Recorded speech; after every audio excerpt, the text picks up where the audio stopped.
이 AI 드론이 인간 전사를 공격해서 죽여버립니다. 점수를 더 얻기 위해서. 예전에 대체되기 힘들 거라고 했던 고학력, 고소득 일자리가 먼저 대체됩니다. 황당하죠. AI 시대가 되면 저는 노동 시간을 대폭 줄여야 된다고 생각합니다. 그렇지 않으면 다 죽어요. 아주 명백한 사실입니다. 주사일제를 행하고 있는 회사들도 아주 많습니다. 그런 회사들이 다 돈을 굉장히 잘 법니다. 인공지능 때문에 직업을 잃는 사람도 많을 텐데 어떤 직업이 망할까요? 인공지능 때문에 어떤 직업이 많을까요? 라는 질문을 정말 많은 사람들이 하게 될 거라고 생각하는데요. 인공지능이 무슨 일을 하는 거지? 라고 한 번 더 질문해 보시면 답을 찾기가 좋을 것 같아요. 인공지능이 무슨 일을 하지? 한 문장으로 표현해줘 라고 한다면 AI는 잠재된 패턴을 찾아내는 일을 하는 물건이에요 라고 말할 수 있어요. 그러니까 잠재된 패턴이 있는 모든 분야에서 인공지능이 굉장히 역할을 잘합니다. 잠재된 패턴이 있기만 하다면. 가령 프로그래밍 같은 거. 지금 AI 쪽 쓰는 개발자들, 굉장히 뛰어난 개발자들이 있고 그저 그런 개발자들이 있잖아요.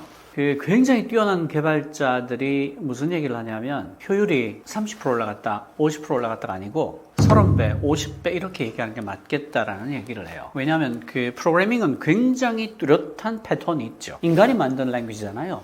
자바, 자바스크립트, 파이썬 이런 것들은 다 인간이 만든 랭귀지고 컴퓨터는 0과 1이 아니면 받아들이지 못하니까 지극히 뚜렷한 패턴이 있는 거예요. 그러니까 컴퓨터가 찾아내기가 굉장히 좋죠. AI가 찾아낼 수 있는 굉장히 뚜렷한 패턴이 있단 말이에요.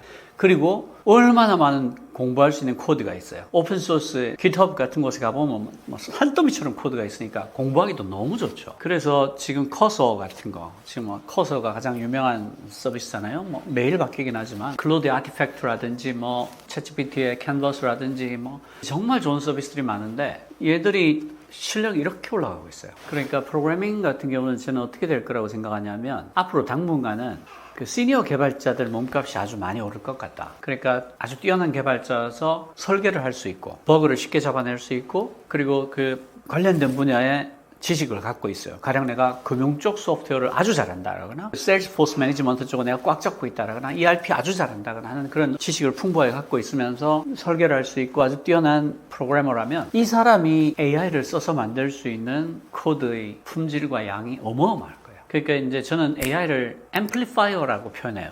인공지능은 증폭기입니다. 증폭기예요. 그러니까 내가 10의 능력을 갖고 있는 사람을 10배 증폭시켜서 100의 일을 할 수 있게 해주고 혹은 100배 증폭시켜서 1000의 일을 할 수 있게 해줍니다. 이렇게만 얘기하면 공평해 보이죠. 그런데 공평하지가 않습니다. 다른 이렇게 비교해 봅시다. 7의 능력을 가진 사람이 있고 10의 능력을 가진 사람이 있어요. 그럼 이 둘은 3의 차이가 있죠. 3이면 비벼볼만 해요. 그런데 앰플리파이어가 붙어요. 증폭기가 붙습니다. 얘가 10배 증폭시켜준다고 합시다. 그러면 얘가 7이고 얘가 10이어서 3의 차이가 있었는데 얘가 70이 되고 얘가 100이 되면 30의 차이가 있어요.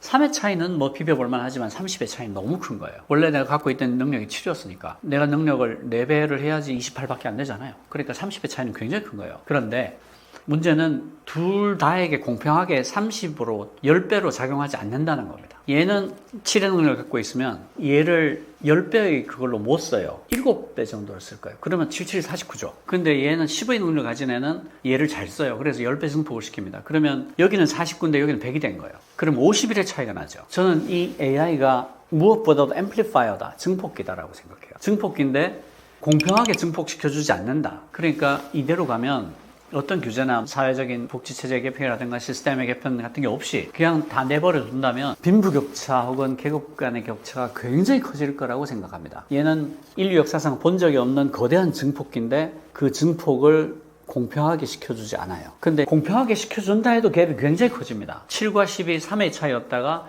이 증폭기가 붙는 순간 30의 차이로 벌어지는데 문제는 증폭을 공평하게 시켜주지 않는다는 거예요. 그러니까 실제로는 30 차이가 아니라 50, 60, 70 차이가 날 수가 있다는 거예요. 그러니까 이 증폭기가 갖는 위력에 대해서 우리가 이해를 하고 있어야 됩니다. 그래서 지금 제가 생각할 때 개발 쪽을 놓고 보면 10년차 정도 되는 시니어 개발자의 몸값이 굉장히 오르는 반면에 신입 개발자의 일자리가 굉장히 많이 줄어들 거다.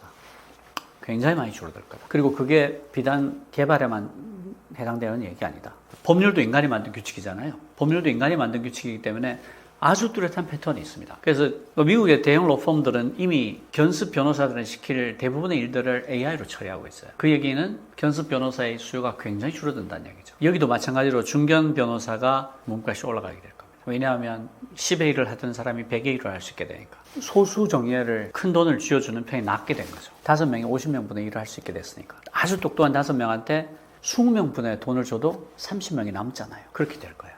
AI가 대체하게 될 일자리는 잠재된 패턴이 있는 모든 일자리인데 정말 많은 일들이 잠재된 패턴을 갖고 있습니다. 그렇지 않은 걸 찾기가 더 어려울 정도예요. 그러니까 직접 몸을 써야 되는 일들 있죠. 요양 간호사 이런 분들 일자리가 오히려 더 안전한 거죠. 그러니까 인지 기능에 관한 일자리들, 고급 인지 기능에 관한 일자리들, 예전에 대체되기 힘들 거라고 했던 고학력 고소득 일자리가 먼저 대체됩니다. 황당하죠. 그 대신에 남은 사람들은 훨씬 더 많은 돈을 받게 될 겁니다. 그러니까 이대로 두면 계급 격차가 굉장히 커질 수 있다. 빈익빈 부익부가 엄청 심화될 수 있다라고 생각하고요. 그리고 이런 얘기들도 합니다. AI로 일자리가 없어질 거라는 전망은 과장됐다. 왜냐하면 지금까지 신기술이 나타날 때마다 늘 그런 예측들이 있었지만 봐라, 일자리가 줄어든 적이 있냐? 항상 늘지 않았냐? 이번도 마찬가지일 거다라고 말합니다. 그런데 그런 설명이 하지 않고 있는 두 개의 말이 있습니다. 그런 설명이 하지 않고 있는 두 개의 말이 뭐냐? 첫 번째, 시간이 갭이 있다는 거예요. 그러니까 산업혁명 초기에 노동자들이 산업혁명 이전의 생활 수준을 회복하는데 90년의 시간이 걸렸습니다. 그러니까 자기 일생의 대부분이 그 시간에 걸린 사람들은 끔찍하게 퇴화된 환경만 경험하다 죽은 거예요. 그러니까 타임 갭이 있어요. 그 런던의 산업혁명 초기에 평균 수명이 20살이었습니다. 왜 20살이었냐? 그때는 소년 노동에 대한 개념이 없었어요. 4달, 5살짜리 애들도 열 몇 시간씩 일을 시켰습니다. 거기다가 스모그도 엄청 심했죠. 환경에 대한 개념이 없었으니까. 런던 스모그라고 굉장히 유명한 사건이 있었잖아요. 하루에 2만 명이 죽은. 그래서 평균 수명이 20살까지 떨어졌어요. 그래서 이렇게 해서는 다 망하겠으니까, 사람을 구할 수가 없으니까. 그 청소년 노동에 대한 기준이 생겨서 미성년자 노동 금지를 하게 되고, 노동조합 같은 게 생기면서 노동시간에 대한 기준들이 생기고 건강에 대한 기준이 생기고 또 공해에 대한 기준이 생기고 그러면서 서서히 인류에게 산업혁명의 그 효과가 퍼져나가기 시작한 거죠. 그렇지만 90년이 걸렸습니다. 이것도 마찬가지예요. 일자리가 굉장히 줄어들고 언젠가 새로운 일자리가 나타나겠지만 줄어든 것과 새로운 것이 나타나는 것 사이에 상당한 갭이 있을 겁니다. 그래서 그런 종류의 주장에 대해서 케인즈가 뭐라고 얘기하냐면 장기적으로는 모든 사람이 죽는다라고 얘기했어. 이게 무슨 뜻인가 하면 하리케인이 막 몰아치고 있어요. 하리케인이 몰아친다는 예보가 나왔습니다. 그래서 어떻게 해야 되지? 라고 하는데 만약에 걱정하지 마. 하리케인은 언젠가 지나가고 끝나게 돼 있어. 장기적으로는 끝난다고. 이렇게 말하는 사람이 있다고 생각해 봅시다. 그 사람 말이 틀린 말이 한마디도 없죠. 그렇지만 아무데도 못 쓰는 말입니다. 그러니까 장기적으로는 일자리가 더 늘어날 거라는 말은 장기적으로는 하리케인이 지나갈 거라는 말하고 하나도 다르지 않다는 거예요. 그 갭 사이에 일자리가 없어지고 새로 생기는 일자리 사이에 30년, 40년의 갭이 있다면 그게 도대체 무슨 소용이 있느냐는 말이에요. 아무 소용이 없죠. 그런 걸 우리가 헛소리라고 하죠. 두 번째, 이건 미국에도 여러 가지 통계가 나와 있는데 새로운 기술이 나타났을 때 그 기술로 인해서 탈락한 사람들이 그 새로운 기술을 습득해서 그 일자리로 돌아갈 수 있는 확률은 굉장히 떨어집니다. 대부분의 경우에 새로운 기술을 일자리 잃은 사람들은 전보다 훨씬 나쁜 일자리를 구하게 돼요. 그러니까 학습을 해서 다시 그 일자리로 돌아갈 확률은 굉장히 낮습니다. 이건 미국에서 여러 번 통계로 입증된 사실이고 리포트도 많이 나왔어요. 그러니까 진입장벽이 굉장히 높은 거예요. 그러니까 새로운 일자리가 나타날지는 모르겠지만 그 새로운 기술과 미디어 때문에 쫓겨난 사람들이 괜찮은 일자리로 다시 돌아가게 될 확률은 굉장히 낮은 거예요. 새로운 사람들이 그 일자리를 채우는 거죠. 그러니까 걱정하지 마. 새로운 기술이 나타날 때마다 새로운 일자리 더 많이 생겨서라고 하는 말은 이 두 가지를 하지 않고 있는 거예요. 이 두 가지 말을 하지 않았다면 그거는 거짓말에 가깝죠. 사실은. 일자리에 가하는 충격은 굉장히 클 거다라는 걸 인정을 해야 되고 그리고 이분들이 혹시 피해를 받게 되면 그분들이 위협을 받지 않고 새로운 일자리를 찾을 수 있도록 사회적인 안전망이 가동을 해줘야 돼요. 재교육에 들어가는 돈을 대준다거나 그 재교육하고 있는 동안에 생활비 일부를 보전해준다거나 하는 식의 조치를 해줘야 되는 거죠. 그리고 이건 제 개인 생각인데 저는 인간이 너무 오래 살게 됐지 않습니까? 이게 두 가지가 겹쳐서 굉장히 비극이 가중되는데요. 하나는 인간이 예전보다 너무 오래 살게 됐다. 이게 운 나쁘면 100살까지 살아야 되잖아요. 두 번째로 기술의 발전이 점점 더 빨라지고 있다. 변화가 가속화되고 있다. 이 두 가지가 겹치면서 너무 힘든 상황이 나타나는 거야. 그러니까 기술이 이렇게 바뀌는데 안 죽어. 계속 살아야 돼. 그러면 나이가 들어서도 계속 새로운 기술을 익혀야 돼요. 근데 나이가 들면 학습 능력이 떨어진단 말이죠. 그러니까 이렇게 되는데 이렇게 되는 악순환이 생기는 거죠. 그래서 제 개인적인 생각은 이런 바뀐 환경에 제도가 적응해야 된다고 한다면 적어도 생애에 3번 정도는 안식년을 허용해야 된다라고 생각을 해요. 그러니까 야 지금 나 기술 변화가 너무 빨라서 재교육을 해야 될 것 같아 라고 했을 때 1년씩 3번에 걸쳐서 안식년을 주자는 거예요. 그 안식년은 물론 연금으로 보충을 해줘야 되는 거죠. 그게 아주 나이 들어서 몸도 못 움직이게 돼서 연금을 받을 것을 당겨서 3번의 안식년 동안 먼저 받게 해주자는 거예요. 그러면 1년 동안 재교육을 받으면 아무래도 신기술에 적응하기가 더 나을 거예요. 생계의 위협을 받지 않으면서 재교육을 받을 수 있으니까. 그리고 번아웃이 될 수도 있잖아요. 완전히 녹아서 지쳐 떨어져서 나 정말 죽을 것 같아 라고 생각했을 때 그걸 손을 들고 안식년을 신청을 해서 1년을 보충을 할 수 있으면 얼마나 좋겠어요. 늙어서 받을 연금을 3번만 당겨주자는 거죠. 그게 이렇게 미친 듯이 기술이 빨라지고 있는 이 시대에 필요한 제도가 아니냐 그렇게 생각합니다. 그렇게 하지 않으면 우리는 기술의 진보 덕분에 더 평안하고 쾌적한 삶을 사는 게 아니라 기술의 변화가 주는 멀미를 평생 동안 하면서 살아야 돼요. 이 가속도의 멀미를 감당하지 못해서 뛰어내리고 싶은데 내릴 곳이 없어. 이게 차나 배 같으면 내리면 되잖아요. 근데 못 내린단 말이야. 갈 데가 없잖아요. 그러니까 그 멀미를 지옥같이 견딜 수도 있어야 되는. 그럴 필요 없잖아요. 우리가 세계에서 10대 강국인데 돈도 너무 많은 나라인데 그런데 사회적 안전판을 구축하고 쓸 수 있어요. 우리가 요구하면 됩니다. 이 미친 듯한 기술의 가속도의 멀미를 사회 전체가 같이 감당할 수 있으려면 안전판을 더 구축하고 AI가 만들어내는 생산성의 향상의 그 혜택을 사회 전체에 골고루 받게 해주고 재교육할 수 있는 충분한 기회를 주고 가능하면 그게 3번의 안식년이면 더 좋겠고 저는 그렇게 생각하는 거죠. 그리고 시대가 바뀌고 너무 복잡한데 AI 시대에 살아남기 위해 가장 필요한 역량은 무엇일까요? AI 시대에 꼭 필요한 역량이 뭔가 저 또 많이 받아요. 우리 애들은 어떻게 하면 돼요? 그런 얘기를 많이 받는데 제가 그때마다 드리는 말씀이 있습니다. 그 생성형 인공지능은요, 뭔가를 만들어내는 인공지능이잖아요. 그러니까 궁금한 게 없는 사람은 얘를 못 씁니다. 물어봐야 되잖아요. 물어보면 대답을 해주잖아요. 물어보면 뭔가를 만들어주잖아요. 근데 궁금한 게 없으면 물어볼 게 없잖아요. 그러면 이 생성형 인공지능은 나한테 필요가 없는 물건이 돼요. 내가 궁금한 게 없기 때문에. 그러니까 얼마나 질문을 잘하느냐, 내가 뭘 모르는지를 어떻게 알고 있느냐가 굉장히 중요한 역량이 돼요. 근데 내가 궁금한 게 많으려면요, 아는 게 많아야 돼요. 주변 지식이 굉장히 풍부해야 돼요. 그러니까 교양이 넘쳐야 돼요. 교양이 있고 주변 지식이 풍부하면 질문할 게 굉장히 많아집니다. 내가 뭘 모르는지를 아는 거죠. 그리고 얘가 답을 했을 때 그 답을 보고 추가 질문을 할 수 있는 공간이 굉장히 넓어져요. 마이크로소프트에서 몇 달 전에 나온 논문의 제목이 Textbook is all you need입니다. 그러니까 직역을 하면 교과서만 있으면 돼. 이런 내용이죠. AI를 다루는 논문인데 왜 책 제목이 교과서만 있으면 되지? 책만 있으면 되지? 마이크로소프트에서 AI를 학습을 시키고 개발을 하면서 매개 변수의 사이즈는 상대적으로 작게 만든 대신에 책과 같은 고품질 학습 데이터를 아주 많이 넣은 거예요. 그랬더니 똑같은 매개 변수 크기를 가진 AI라도 책과 같은 고품질 학습 데이터를 더 많이 집어넣어준 그 비중을 높인 AI가 훨씬 더 똑똑해지더라. 장기 기억 능력이 뛰어나고 추론도 훨씬 잘하더라는 걸 발견한 거예요. 그러니까 학습 데이터의 품질이 굉장히 중요하다. 생각 밖으로 중요하다. 그리고 거기에 가장 고품질의 데이터는 책이더라. 왜 책이 가장 고품질의 데이터가 될까요? 가령 이게 420페이지잖아요. 420페이지를 아주 일관된 논리를 가지고 지극히 논리적으로 다 썼단 말이죠. 그러니까 얘를 가지고 공부를 하면 지극히 논리적인 능력이 높아질 수밖에 없는 거죠. 장기 기억력도 올라가고 추론 능력도 올라가는 거예요. 그 아무거나 갖고 와서 학습시킨 거랑 책과 같은 고품질의 데이터 학습시킨 거랑 굉장히 퀄리티 차이가 나더라는 걸 밝힌 논문이에요. 다시 말해서 AI도 책을 읽으니까 똑똑해지더라는 거예요. 그러니까 사람이 책을 읽으면 얼마나 더 똑똑해지겠습니까?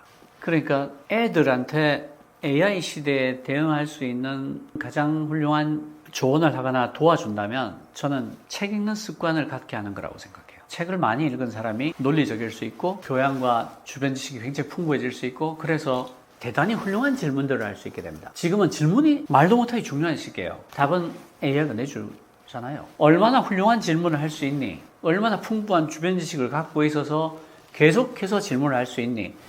그 질문의 결과로 굉장히 다각적인, 다차원적인 지식을 갖게 되니? 라는 게 다 여기 달려있는 거예요. 그러니까 애들이 AI 시대가 아니라 AI 할아버지 시대가 되더라도 책을 많이 읽고 생각을 많이 해서 지극히 논리적으로 사고를 할 수 있고 풍부한 교양을 가지고 질문할 수 있게 된다면 충분히 슬기롭게 헤쳐나갈 수 있을 거다라고 생각합니다. 그러니까 아이들에게 뭘 해줄까요? 라고 한다면 저는 책 읽는 습관을 갖게 하는 거, 좋은 책들을 많이 공급해 주는 것보다 나은 건 없다. 그리고 질문할 수 있는 사람으로 만들어라. 그렇게 말씀드리고 싶습니다. AI 덕분에 새롭게 생길 직업들은 뭐가 있을까요? AI 때문에 새롭게 생길 직업들을 왜 프롬프트 엔지니어 생길 거다 뭐라고 했을 때 저는 사실 회의적이었어요. 왜냐하면 인터넷 초창기에 웹마스터라는 직업이 있었죠. 정보 검색사라는 직업이 있었습니다. 그분들 지금 어디 갔습니까? 없어졌죠. 프롬프트 엔지니어도 아주 일부의 사람이 일하면 되는 거예요. 그게 새로운 직업군이라고 할 만하지 않습니다. AI가 점점 더 똑똑해지고요. 굉장히 훌륭한 프롬프트 규칙들이 있잖아요. 그러면 그거는 시스템 프롬프트로 들어갑니다. 그러니까 내가 가령 너는 세계적인 물리학자야 라고 역할을 부여하잖아요. 그걸 계속 할 필요가 없어요. 왜냐하면 AI가 똑똑해지면 이 질문이 물리에 관한 질문이라는 걸 이해할 거예요. 그렇겠죠. 질문을 이해해야지 답을 할 거니까. 그러면 그냥 시스템에서 너는 세계적인 물리학자야 라고 한 줄을 읽은 다음에 시작하면 되는 거예요. 내가 그 질문할 때마다 넣을 필요가 없는 거죠. 그러니까 아주 잘 알려진 프롬프트 규칙들은 전부 다 시스템 프롬프트로 들어갈 거다. 프롬프트 엔지니어라는 거는 정보 검색사나 웹마스터 비슷한 게 될 가능성이 크다. 그리고 서로 있게 되더라도 너무 소수만 필요하기 때문에 직업군이라고 할 수 없다. 그렇게 생각하고요. 아까 말씀드렸듯이 아주 실력 있는 10년차급 시니어 직원들은 훨씬 더 보상을 많이 받게 되고 귀한 레어 아이템이 될 거고요. 신입들은 당분간은 일자리가 계속 줄어드는 것을 경험하게 될 거다라고 생각을 합니다. 근데 그게 인류 전체는 굉장히 안 좋은 일이에요. 왜냐하면 신입이 없어진다는 얘기는 10년 뒤에 시니어도 없어진다는 얘기예요. 신입을 안 뽑았으니까 10년차 직원이 있을 리가 없지 않습니까? 그러니까 발등을 찍는 일이죠. 그래서 그것에 대한 해결책도 지금부터 같이 생각해야 된다라고 말씀을 드리고 싶어요. 지금 꽃감 빼먹는 듯이 그냥 10년차 이상의 직원 엔지니어만 선호했을 때 10년 뒤 어쩔 건데라는 질문에 대비를 해야 됩니다. 없어지잖아요. AI 시대가 되면 저는 노동시간을 대폭 줄여야 된다고 생각합니다. 인류의 노동의 역사는 노동시간 단축의 역사예요. 계속 줄여왔습니다. 왜 줄여왔냐? 옛날처럼 일하면 재고를 감당할 수 없어요. 거대한 재고 불황이 옵니다. 가령 내가 한 시간에 신발을 10켤레 만들던 사람이 한 시간에 10,000켤레를 만들게 됐어요. 근데 옛날 10켤레 만들 때처럼 일하면 어떻게 됩니까? 신발 재고를 감당을 못하게 됩니다. 한 1,000명 일하고 있었으면 100명만 일해도 되고 10시간 일했으면 3시간, 4시간만 일하면 되는 거죠. 그래야지 전 인류가 신발 재고를 걱정하지 않고 생산량이 유지되고 공급과 수요가 맞아서 잘 돌아가게 됩니다. 그렇지 않고 1,000명의 옛날 노동시간 그대로 그걸 다 신발 만드는데 쓰면 공장도 망하고 그 공장에서 월급 받던 사람도 망하고 그래서 아무도 신발을 사지 못하게 되고 그래서 창고에는 신발이 썩어 넘치는데 사람들은 맨발로 다니게 되는 그런 일이 생길 수밖에 없는 거죠. 그래서 안 되지 않습니까? AI가 생산성을 엄청나게 높여 놓을 거예요. 그러면 그만큼 노동시간을 줄여야 됩니다. 그리고 남는 시간을 다른 가치 있는 일을 하면서 쓸 수 있도록 해야 되죠. 가족과 더 많은 시간을 보내고 부모님과 더 많은 시간을 보내고 애들을 사랑해주고 취미를 하고 자기를 가꾸고 운동을 하고 그런 데 쓰면 되는 거예요. 잘 생각해 보세요. 왜 자동화를 합니까? 기계한테 일을 시키고 우리는 놀라고 자동화를 하는 거잖아요. 자동화를 한 다음에 똑같은 노동시간 일할 거면 뭐하러 자동화를 해요? 바보죠. 사회 전체가 인류가 노동시간을 줄여야 하는구나 라고 합의를 하게 되기를 바랍니다. 그렇지 않으면 다 죽어요. 아주 명백한 사실입니다. 그리고 인류의 역사는 노동시간 단축의 역사예요. 지금 이미 유럽, 미국에서는 주사일제에 대한 얘기가 굉장히 강하게 나오고 있고 주사일제를 행하고 있는 회사들도 아주 많습니다. 그런 회사들이 다 돈을 굉장히 잘 법니다. 생산성을 높이면 그렇게 하는 게 맞습니다. 저희 회사도 한빛미디어도 사실은 주 4일하고 하루는 재택근무하는데요. 월화 출근하고 수요일 재택하고 목금 출근합니다. 그러니까 이틀 출근하고 하루 이틀 출근하고 이틀 그러니까 얼마나 생산성이 올라가겠어요. 굉장히 좋아합니다. 스트레스가 쌓이기 전에 지우는 거예요.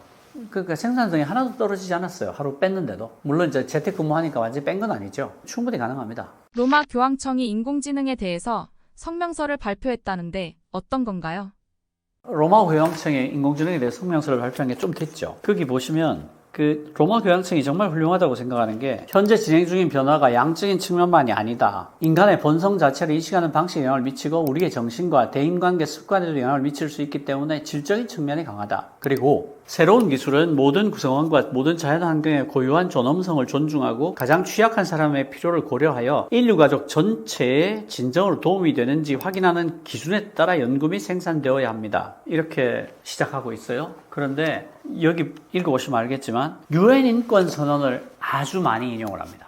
이게 굉장히 현명한 방식이라고 생각하는 게 UN 인권 선언은 인류가 이미 합의한 거예요. 새롭게 추가된 어떤 합의를 또 하자고 요구하는 게 아니라 주장하는 게 아니라 우리가 이미 합의한 바 있는 UN 인권 선언을 이렇게 적용하면 된다라고 함으로써 새로운 합의의 필요성을 아예 없앤 거예요. 그러니까 우리가 유엔 인권선언이라는 이미 합의한 정신이 있으니까 이걸 AI에 그대로 적용하기만 하면 된다라고 얘기를 하고 있는 거예요. 그리고 필요한 것들을 그 뒤에 쭉 이어서 말씀을 하고 있습니다. 그래서 저는 로마 교황청이 정말 훌륭한 일을 했다. 정말 어른스럽다. 라고 생각을 해요. 그 점에서 굉장히 훌륭하다고 생각하고요. 그리고 몇 달 전에 이제 할리우드 배우들하고 작가들하고 협동 파업하는 일이 있었어요. 저게 할리우드 역사상 가장 오래 한 파업이에요. 그리고 그렇게 단합한 적도 없었고요. 이걸 축발하게 만든 몇 가지 사건이 있었습니다. 그 뭐냐면 메이저 스튜디오들이 단역 배우들한테 이런 요구를 했어요. 너희 캐릭터와 너희 목소리를 다 AI가 받아와서 그걸 가지고 광고를 만들고 영화를 찍고 하는 거는 우리 마음대로 하겠다. 그러니까 1회 출연분만 주고 그 지적재산권을 스튜디오가 가져서 그냥 쓰겠다고 한 거예요. 근데 단역 배우들이 협상력이 메이저 스튜디오에 대해서 굉장히 약할 거 아니에요. 버틸 수가 없는 거죠. 그렇게 하지 않으면, 이 계약 쓰지 않으면 너는 영원히 우리 스튜디오에서는 쓰지 않을 거야. 이런 말을 들은 건나 마찬가지잖아. 그러니까 이게 굉장히 큰 데미지를 주는 게 됐고요. 또 하나는 작가들이 메이저 스튜디오들한테 어떤 지시를 받게 됐냐면 굉장히 히트친 어떤 시나리오를 갖고 와서 그거를 AI에 집어넣고 비슷하게 뭘 만들어 간 다음에 그걸 적당히 손봐서 시나리오를 만들어서 찍자는 요구들을 많이 받게 된 거예요. 그리고 작가들이 했던 많은 일들 중에 상당수를 이미 거대 언어 모델로 처리하기 시작해버린 거예요. 그러니까 작가들이 일자리가 굉장히 줄어들어 버린 거예요. 그러니까 AI에 시중을 드는 어떤 사람이 되라라고 요구받은 것도 너무나 끔찍한데, 심지어는 우리가 하던 일의 상당 부분들이 이미 AI로 처리가 되기 시작한 거예요. 그러니까 너무 곤란한 거죠. 그 작가는 작가들대로 그런 형편없는 일을 받게 됐고, 배우들은 배우들대로 아니 나의 지적재산, 내 몸과 목소리가 내게 아니라고, 더 이상 내게 아니라고 이런 요구를 받게 되니까 참을 수가 없게 됐던 거예요. 그래서 할리우드 사상 최장 규모의 파업을 배우와 작가들 그리고 아티스트들이 합쳐서 일사불란하게 파업을 하게 됐던 거죠. 그래서 결국 그런 대부분의 요구들은 철회됐습니다. 철회됐지만 개개인으로 보면 협상력이 너무 약한 거죠. 그러니까 이미 그 메이저 스튜디오들이 AI를 많이 쓰고 있는데 그건 피할 수가 없는 거예요. 되게 슬픈 일이죠. 이게 뭐냐면 새롭게 나타난 일들이에요. 이전의 법으로는 잘 규율을 못하는 거죠. 그런 점에서도 AI와 관련해서 새로운 규제와 새로운 제도와 새로운 법이 필요하다. 가령 내 캐릭터를 AI가 다 학습을 해서 나랑 똑같은 짓을 한다거나 하면 잡기가 쉽겠죠. 근데 약간 변형을 해요. 약간 변형하고 목소리 톤도 살짝 바꿔요. 그럼 그게 나라고 주장할 수 있을까요? 이런 문제가 생기는 거죠. 이를테면 챗GPT-4o의 그 목소리가 her에서 사만다를 연기했던 그 여자 배우의 목소리와 아주 흡사했잖아요. 근데 그 배우한테 오픈AI에서 실제로 당신 목소리 쓰고 싶다고 몇 번에 연락을 했고 그 배우가 거절을 하니까 그 사람의 목소리가 지극히 흡사한 목소리를 만들어서 쓰다가 들킨 거죠. 이 사람들은 그 배우 목소리가 아니야 라고 주장을 했지만 대부분의 사람들이 듣기에는 그 여자 주인공의 목소리였던 거예요. 그래서 결국 그 목소리 내렸습니다. 이게 사회적인 압력이 너무 강해서 내린 거예요. 법적인 다툼 때문에 내린 게 아니라. 근데 이런 것들은 이때까지 없었던 사건이에요. AI가 없었기 때문에. 그래서 새롭게 나타난 사건들이기 때문에 기존의 법률로는 규제할 수가 없어요. 그래서 새로운 법과 새로운 규제가 많이 필요한 거죠. 그런 점에서 이제 로마 교황청이 성명을 낸 거고, 유엔에서도 위원회를 만들어서 하고 있고, G7도 하고 있고, 캘리포니아 상원에서도 법을 냈고, 그런데 불행하게도 AI 회사들이 엄청난 로비를 해가지고 주지사가 거부를 행사하게 만들었는데, 그런 일들이 계속 되풀이될 겁니다. 그래서 이번에 노벨 물리학상 제프리 힌턴 교수님 같은 경우는 AI에 대한 규제가 시급하다. 캘리포니아 법 이걸 부결한 거는 정말 어리석은 짓이다. 하고 아주 목소리를 크게 높이고 있고요. 이번에 노벨 물리학상 타고 인터뷰할 때 뭐라고 했냐면 이 사람의 제자가 이제 아주 유명한 일리아 수츠커버인데 자기는 자신의 제자가 샘 알트만을 쫓아내는 것을 우리 제자의 가장 큰 공로 중에 하나라고 생각한다. 이렇게 아주 유머 섞인 인터뷰를 하기도 하고. 그런데 저도 사실은 AI는 너무나 위력적인 미디어이기 때문에 서둘러서 전 세계 합의하는 법과 규제가 나와야 된다. 그리고 거기에 한국 정부가 늦지 않게 동참을 해야 한다. 라고 생각을 합니다. 그러니까 할리우드 배우 작가의 합동 파업은 워낙 할리우드니까 많이 알려졌지만 실제로는 전 영역에서, 인생의 거의 대부분의 영역에서 그런 일들이 일어나고 일어날 거라고 생각을 해야 됩니다. 그렇게 생각하는 게 맞습니다. 챗GPT 얘기는 많이 들었는데 그래서 챗GPT가 뭔가요? 챗GPT가 2022년 11월 30일에 나왔죠. 그 뒤로 정말 어마어마하게 많은 일이 있어서 심지어 노벨 물리학상, 화학상을 AI 과학자들이 받아가는 그런 일까지 생겼습니다. 불과 1년 10개월 정도 만에 그 정도 일이 생겼다는 게 너무 놀라운데요. 그 챗GPT는 이름 그대로입니다. 기능을 그대로 이름으로 만든 케이스예요. chat은 대화형이라는 뜻입니다. 대화하는 인공지능이라는 거죠. G는 generative, 생성형, 뭔가를 만들어내는 인공지능이라는 뜻이에요. P는 pre-trained, 사전학습만이라는 뜻인데요. 굉장히 많은 양을 사전학습했습니다. 5조 개의 문서를 학습했어요. 그래서 이런 종류의 AI를 파운데이션 모델이라고도 부릅니다. 파운데이션 모델이 무슨 뜻인가 하면 모든 일을 다 잘 알아서 모든 일의 기반이 될 수 있는 그런 AI다라고 해서 이런 종류의 AI를 파운데이션 모델이라고 불러요. 그리고 마지막 T는 트랜스포머라는 모델을 썼다는 거예요. 그러니까 챗GPT는 트랜스포머 모델을 쓴 대화형 생성형 인공지능인데 거대 언어 모델을 말하는 거예요. 그러니까 거대한 언어 데이터를 사전학습한 파운데이션 모델의 뜻이죠. 그게 챗GPT의 뜻이고요. 여기서 이제 마지막에 T가 되게 중요한데 트랜스포머라는 모델이 워낙 기능을 잘합니다. 워낙 뛰어난 성능이어서 지금 생성형 인공지능들은 거의 예외 없이 전부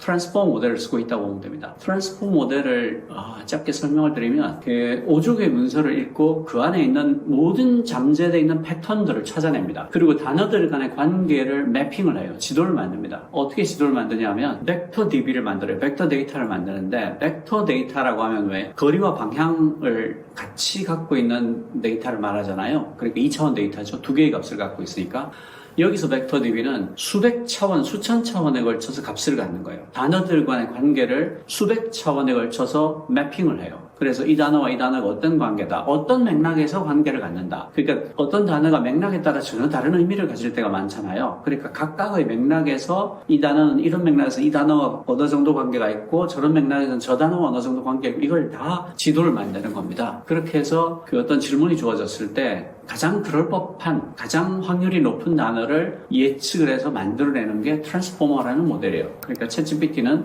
트랜스포머라는 모델을 쓴 대화형 거대 언어 모델인 거죠.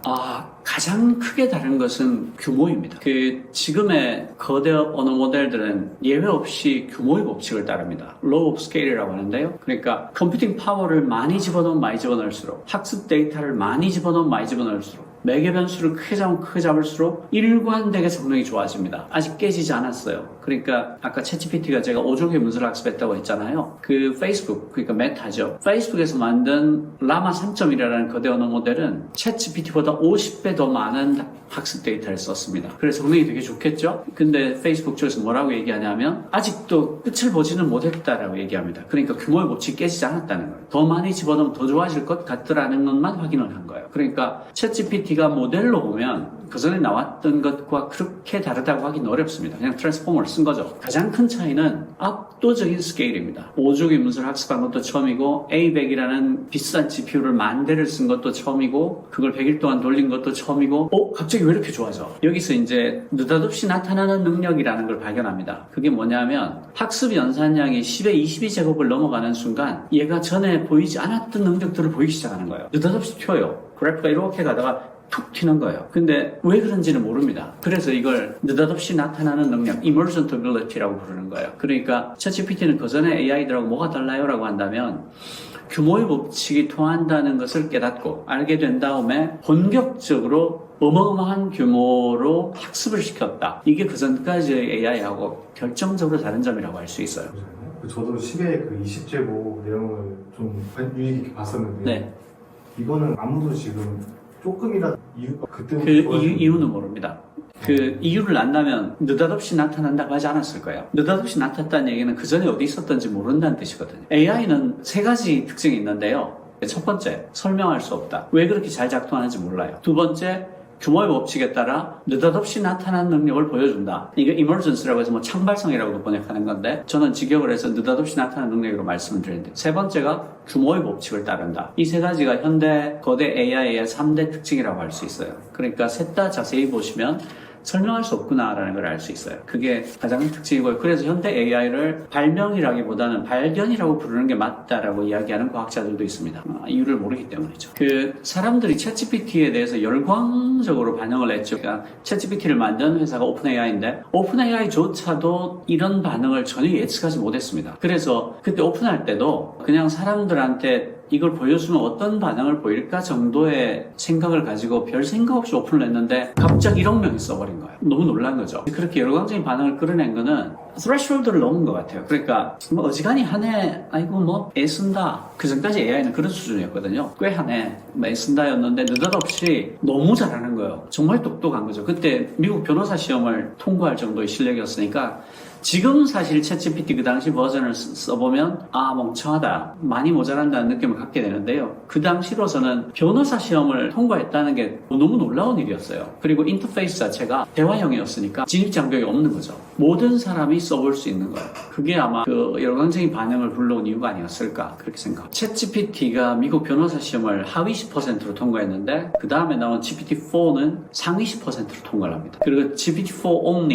only는 voice to voice로 멀티모달이죠. 여러 개의 모드를 갖고 있는데 사람의 음성을 바로 음성으로 처리합니다. 그리고 이번에 나온 O1이라고 했죠. 오리온 1인데 얘는 추론을 잘하기 시작합니다. 그러니까 모든 분야에 잘하지 않아요. 그게 이름을 GPT라고 짓지 않고 따로 떼서 O1이라고 지은 이유라고 저는 생각하는데 얘는 수학이나 의학처럼 깊이 있는 추론이 필요한 분야에서 굉장히 잘해요. 그러니까 의사시험을 최상위 1% 이내로 통과할 수 있을 정도로 추론이 뛰어납니다. 그러니까 챗GPT를 지금 AI들하고 비교해보면 장난감같이 느껴질 정도라고 할까요? 그 정도 차이가 난다고 볼 수 있어요. 저 같은 경우는 확실히 그렇게 느낍니다. 챗GPT의 한계가 있어요. 아까 말씀드렸듯이 트랜스포머라는 모델을 쓰잖아요. 5조개의 문서를 들여다보고 그 안에 들어가 있는 모든 잠재된 패턴을 다 찾아냅니다. 그리고 단어들 간의 관계를 다 매핑을 하죠. 그렇게 해서 확률적으로 가장 그럴 법한 단어를 생성해내서 그 단어들을 이어나가서 문장을 만들어요. 그러니까 얘는 확률적으로 가장 그럴 법한 말을 표현하도록 학습하네요. 뒤집어 얘기하면 얘는 학습 과정에서 한 번도 true or false를 토하도록 배운 적이 없는 애라는 뜻이에요. 그러니까 얘가 하는 말은 참말만 하는 게 아니에요.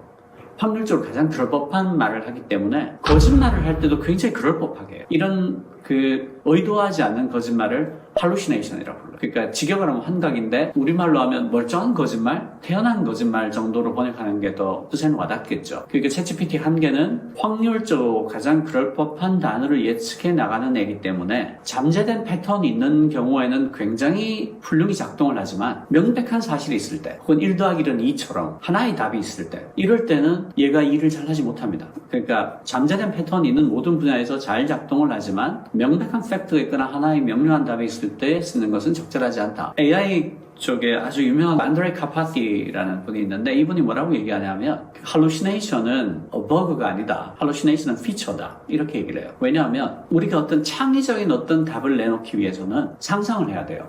그러니까 상상이라는 게 없이 창의적인 답이 나올 수가 없거든요. 그래서 안드레 카파티가 어떻게 얘기를 하냐면 AI에서 상상력을 다 빼면 검색 엔진이 될 것이다. 검색 엔진에 상상력을 보태면 AI가 될 것이다 라는 얘기죠. 그러니까 우리가 왜 상상을 하기 위해서는 사실은 몽상도 하고 이상한 꿈도 꾸고 그러잖아요. 그러니까 이게 동전의 뒷면과 같다는 거예요. 아주 훌륭한 답의 뒤편이 상상력이고 그 상상력이 AI에서는 hallucination으로 나오는 거다. 그러니까 hallucination은 버그가 아니라 피처다. 특징이다. 이렇게 얘기를 해요. 그걸 temperature라고 불러요. 온도라고 부르는데 아까 제가 확률적으로 가장 그럴 법한 단어를 예측한다고 그랬잖아요. 그러면 가장 확률이 높은 단어들부터 썩 그럴 법하지 않은 단어까지 순서를 쭉 매길 수 있을 거예요. 항상 최상위에 있는 단어만 답으로 토해내면 답이 항상 똑같겠죠. 근데 이 템퍼레이처를 조절을 해서 그 위에 한 4개, 5개의 단어를 랜덤으로 나타나게 해준다면 앞에 한 단어가 바뀌면 그 뒤에 이어진 단어들이 다 바뀔 거예요. 이걸 온도를 설정한다라고 하는데 보통 85도? 정도 설정할 때 좋은 답이 나온다 이런 얘기들이 있어요. 85는 아주 정확한 값은 아닌데 대략 그 정도로 템퍼레이처를 설정할 때 창의적이고 훌륭한 답들이 나온다라고들 해요. 챗GPT와 같은 거대 언어 모델들, 그러니까 지금은 GPT-4o라고 되어 있죠. GPT-4o나 클로드 3.5나 구글의 제미나이 프로나 네이버의 하이퍼클로버 X 같은 것을 어떻게 하면 가장 잘 쓰냐. 흔히 이제 프롬프트를 잘 써야 된다 이런 말을 하잖아요. 프롬프트가 이제 쉽게 말하면 질문이에요. 그 질문을 잘 써야지 좋은 답이 나온다고 좋은 프롬프트의 사례는 사실은 되게 많이 나와 있어요. 그런데 그런 조언들이 하고 있지 않은 말이 있습니다.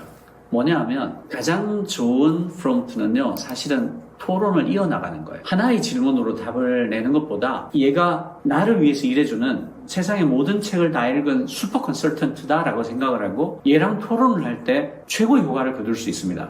예를 들어서 저는 이제 논문을 요즘은 다 클로드랑 같이 읽거든요. 챗GPT랑 같이 읽을 때도 있지만 메인은 그 클로드입니다. 제가 이렇게 물어요. 이 논문의 주요 논점들을 번호를 매겨가며 정리해주고 이 논문의 뛰어난 점과 이 논문의 부족한 점을 지적해주고 이 논문의 후속 연구로 어떤 연구가 이루어지면 좋을지를 알려달라 이렇게 얘기를 해요. 이게 제가 하는 표준 질문입니다. 그러니까 이 질문이 굉장히 좋다, 탁월하다 그런 뜻이 아니라 저는 그렇게 쓴다라는 뜻입니다. 그렇게 하면 얘가 한 2, 3초 안에 딱 답을 내주거든요. 그럼 그때부터가 진짜예요.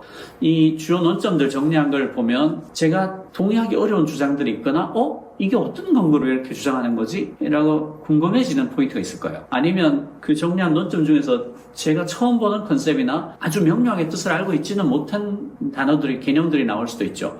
그럼 그걸 가지고 후속 질문들을 이어갑니다. 그 세 번째 논점은 그 전까지의 논문들에서는 이런저런 이유로 부정돼 왔는데 이 논문이 특별히 이걸 주장하는 이유가 뭐지? 근거를 상세히 설명해줘 라거나 그 지금 정리한 것 중에서 이런 컨셉은 나한테 좀 낯선데 이게 어떤 맥락에서 어떤 뜻으로 이 논문에서 쓰였는지를 상세히 설명해 달라라거나 혹은 왜 후속 연구가 그렇게 돼야 된다고 생각하니 좀 더 깊이 있게 나한테 아주 구체적으로 상세히 설명을 해줘라거나 이렇게 토론을 이어나가게 됩니다. 그렇게 되면 어쨌든 얘는 답을 2초 안에 하거든요. 그러니까 한 3분에서 5분 정도 얘랑 토론을 하게 되면 8번, 9번 정도 얘랑 주고받을 수가 있게 돼요. 그러면 나 혼자서 그 논문을 읽었을 때는 도저히 보지 못했을 굉장히 다면적인 풍부한 생각들을 할 수 있게 됩니다. 이게 진짜예요. 그러니까 제가 챗GPT와 같은 거대 언어 모델들을 어떻게 쓰면 좋은가를 물을 때 제가 항상 드리는 말씀이 이걸 도구라고 생각하지 마라. 이건 검색 엔진이나 컴퓨터 같은 게 아니다. 얘를 파트너라고 생각해라. 얘를 세상의 모든 책을 다 읽은 아주 똑똑한 파트너라고 생각하고 얘랑 토론을 해라. 이야기를 해라. 그때 얘의 능력을 120% 끌어낼 수 있다. 그러니까 이건 쓰는 도구가 아니다.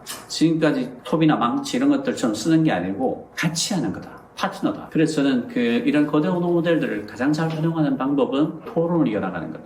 절대로 하나의 프롬프트, 첫 번째 프롬프트로 뭔가를 끌어내려고 하지 마라. 그게 제가 꼭 권해드리고 싶은 말씀이에요. 요즘 생성형 AI 기술은 어떻게 발전하고 있나요? 몇 가지 굵직한 흐름들을 볼 수 있는데요.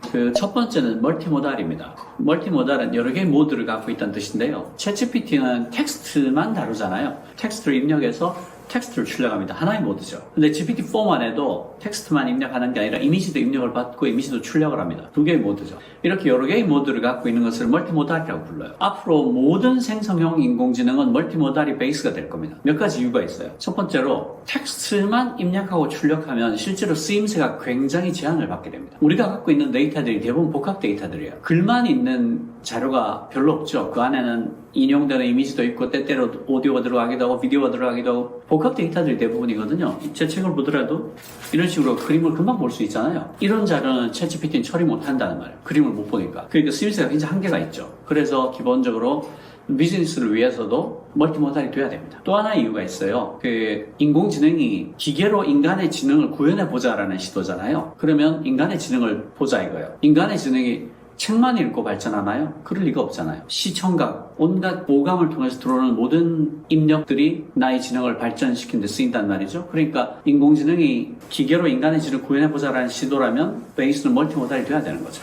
그래서 멀티모달로 가는 아주 분명한 흐름이 있고요. 또 하나의 흐름은 작고 빨라지고 싸집니다. 이것도 불가피한데요. 지금 챗GPT 같은 경우에는 한 대 1,000만 원 GPU를 몇만 장을 써야 됩니다. 그러니까 한 번에 몇천 가구분의 전기를 써요. 그래서 지금 한 달에 한 $22 정도를 사용료를 받고 있는데 그거 받아봐야 적자입니다. 유지 가능하지 않은 거예요. 그래서 얘를 어떻게든 작고 빠르고 싸게 만들어야 됩니다. 그게 또 하나의 이유가 있어요. 그건 뭐냐면 이 개인 기계에서 돌아갈 수 있어야 됩니다. 그렇게 하지 않으면 쓰임새가 굉장히 제한돼요. 예를 들어서 우리 회사의 비밀 데이터들을 클라우드로 못 올리잖아요. 내 개인 데이터들을 클라우드로 못 올리잖아요. 그러니까 쓰임새가 굉장히 제한되는 거죠. 비밀을 보장해주는 어떤 특별한 클로즈드 된 클라우드에서 나만 쓴다, 굉장히 비싼 돈을 내고 그런 게 아니라면 사용성이 굉장히 제한될 수밖에 없습니다. 그러니까 성능이 약간 떨어지더라도 내 디바이스 위에서 PC나 스마트폰 위에서 돌아갈 수 있을 정도로 작게 만들어야 쓰임새가 굉장히 커지는 거죠. 그래서 작고 빨라지고 싸집니다. 그리고 세 번째로는 AGI를 향해서 갑니다. AGI는 Artificial General Intelligence라고 해서 인공 일반지능이라고 말하는 건데요. 지능의 모든 영역에서 인간의 지능을 뛰어넘는 인공지능을 AGI라고 부릅니다. 지금 페이스북이 됐든 구글이 됐든 오픈AI가 됐든 다 우리의 목표는 AGI를 개발하는 것입니다 라고 얘기하고 있어요. 그리고 실제로도 구글의 그 딥마인드죠. 이번에 노벨 화학상 받은 데미사 서비스 같은 경우는 5년에서 10년 안에 AGI가 나올 것 같습니다 라고 얘기하고 있고요. 그 오픈AI의 샘 알트만 같은 경우에는 2000몇백 일 안에 AGI가 될 것 같다라고 얘기합니다. 그러니까 굉장히 많은 AI 과학자들이 AGI가 올 거라고 예측하기 시작했어요. 근데 챗GPT가 나오기 전만 해도 대부분의 AI 과학자들이 인간 수준의 인공지능까지는 못 만들 거다라는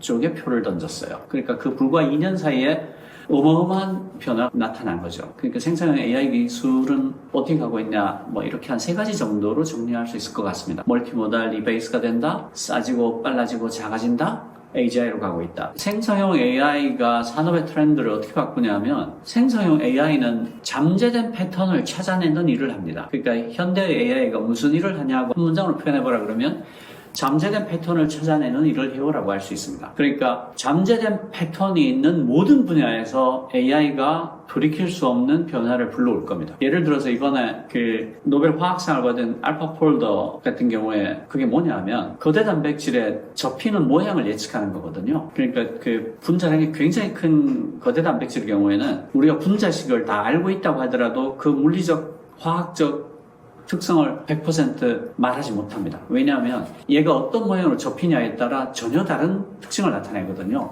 그래서 신물질을 만들 때 이 거대 단백질이 어떤 모양으로 접히느냐를 예측하는 게 굉장히 중요한 그 일이 됩니다. 분자식을 다 알고 있다 하더라도 얘의 물리적 화학적 특성이 어떻게 될까를 접히는 모양을 모르면 말할 수가 없거든요. 근데 이런 거대 단백질이 접히는 데는 분명히 패턴이 있을 거라고요. 이유 없이 접히진 않을 거니까. 지금까지는 그 계산이 너무 어려워서 접히는 걸 하는데 한 3년씩 걸렸나? 뭐 그랬어요. 그런데 구글의 딥마인드가 인공지능을 써서 이 단백질 접힌 모양을 거의 대부분 예측하고 풀어버리는 데 성공을 한 거죠. 그것도 잠재된 패턴이 있었기 때문에 그걸 찾아내는 데 성공한 거예요. 그리고 광주에 인공지능 융합 산업 집적단지라는 곳이 있어요. 그러니까 대량의 GPU를 갖다 놓고 스타트업이나 연구기관에서 AI를 연구하고 싶어 할 때 그 GPU를 무료로 빌려주는 곳이에요. 국가기관이죠. 거기 입주해 있는 것 중에 하나가 돼지 몸무게를 카메라 한 대로 정확히 예측해내는 AI를 만들었어요. 그러니까 천장에 카메라가 딱 한 대가 달려있어요. 얘가 그 사육장에 있는 돼지를 그냥 비추기만 하면 체중을 예측해내는데 그 오차 범위가 몇백 그램이에요. 이게 오차 범위 몇백 그램으로 돼지 몸무게를 맞추면 뭐가 중요한데? 라고 하면 굉장히 많은 게 달라집니다. 그 전까지는 돼지를 그 저울에 집어넣는 게 굉장히 힘들었어요. 돼지가 무겁고 날뛰니까. 근데 얘를 실시간으로 언제든지 24시간 측정할 수 있게 되면 돼지가 판매할 수 있는 몸무게가 있어요. 이 몸무게가 되면 판다. 근데 그 몸무게에 도달하는 정확한 그 순간 바로 알 수 있거든요. 그럼 걔를 꺼내서 팔면 되는 겁니다. 다시 말해서 사료를 굉장히 아낄 수가 있게 되는 거예요. 그리고 다른 돼지에 비해서 성장이 늦은 돼지를 금방 가려낼 수 있어요. 그럼 걔가 어떤 원인으로 살이 안 찌고 있는지를 파악하기가 좋겠죠. 아, 병이 있었구나라든가. 그런 식으로 해서 어마어마한 비용을 아낄 수가 있게 되는 거예요. 그리고 포스코에서 쇳물을 만드는데 이 쇳물을 끓이는데도 잠재된 패턴이 있을 거란 말이에요. 그러니까 어느 지방에 철광을 썼냐, 그날의 온도, 습도, 풍향, 풍속 이런 것들이 다 쇠를 만드는 데 영향을 미칠 거거든요. 거기에는 잠재된 패턴이 있을 거예요. 그런 변수들에 따라 최적화된 조합이 가능할 거란 말이죠. 근데 변수가 너무 많으니까 지금까지는 그걸 측정하지 못했었죠. 근데 잠재된 패턴이 있기만 하다면 현대 AI는 그걸 찾아냅니다. 그래서 포스코가 어떤 원료도 추가 투입하지 않고 하루에 240톤의 쇠를 더 만들어내게 됐어요. 프로그래밍 같은 경우도 지금은 AI가 너무 잘합니다. 커서 같은 거 잘 쓰면 한 명이 팀을 데리고 일하는 것과 같은 퍼포먼스, 성과를 낼 수 있어요. 어쨌든 몇 초 안에 다 나오니까 코드가. 그래서 잠재된 패턴이 있는 모든 분야에서 산업의 지형을 영원히 바꿔놓을 것이다. 이렇게 말씀드릴 수 있어요. 딥페이크가 굉장히 이슈가 되고 있죠.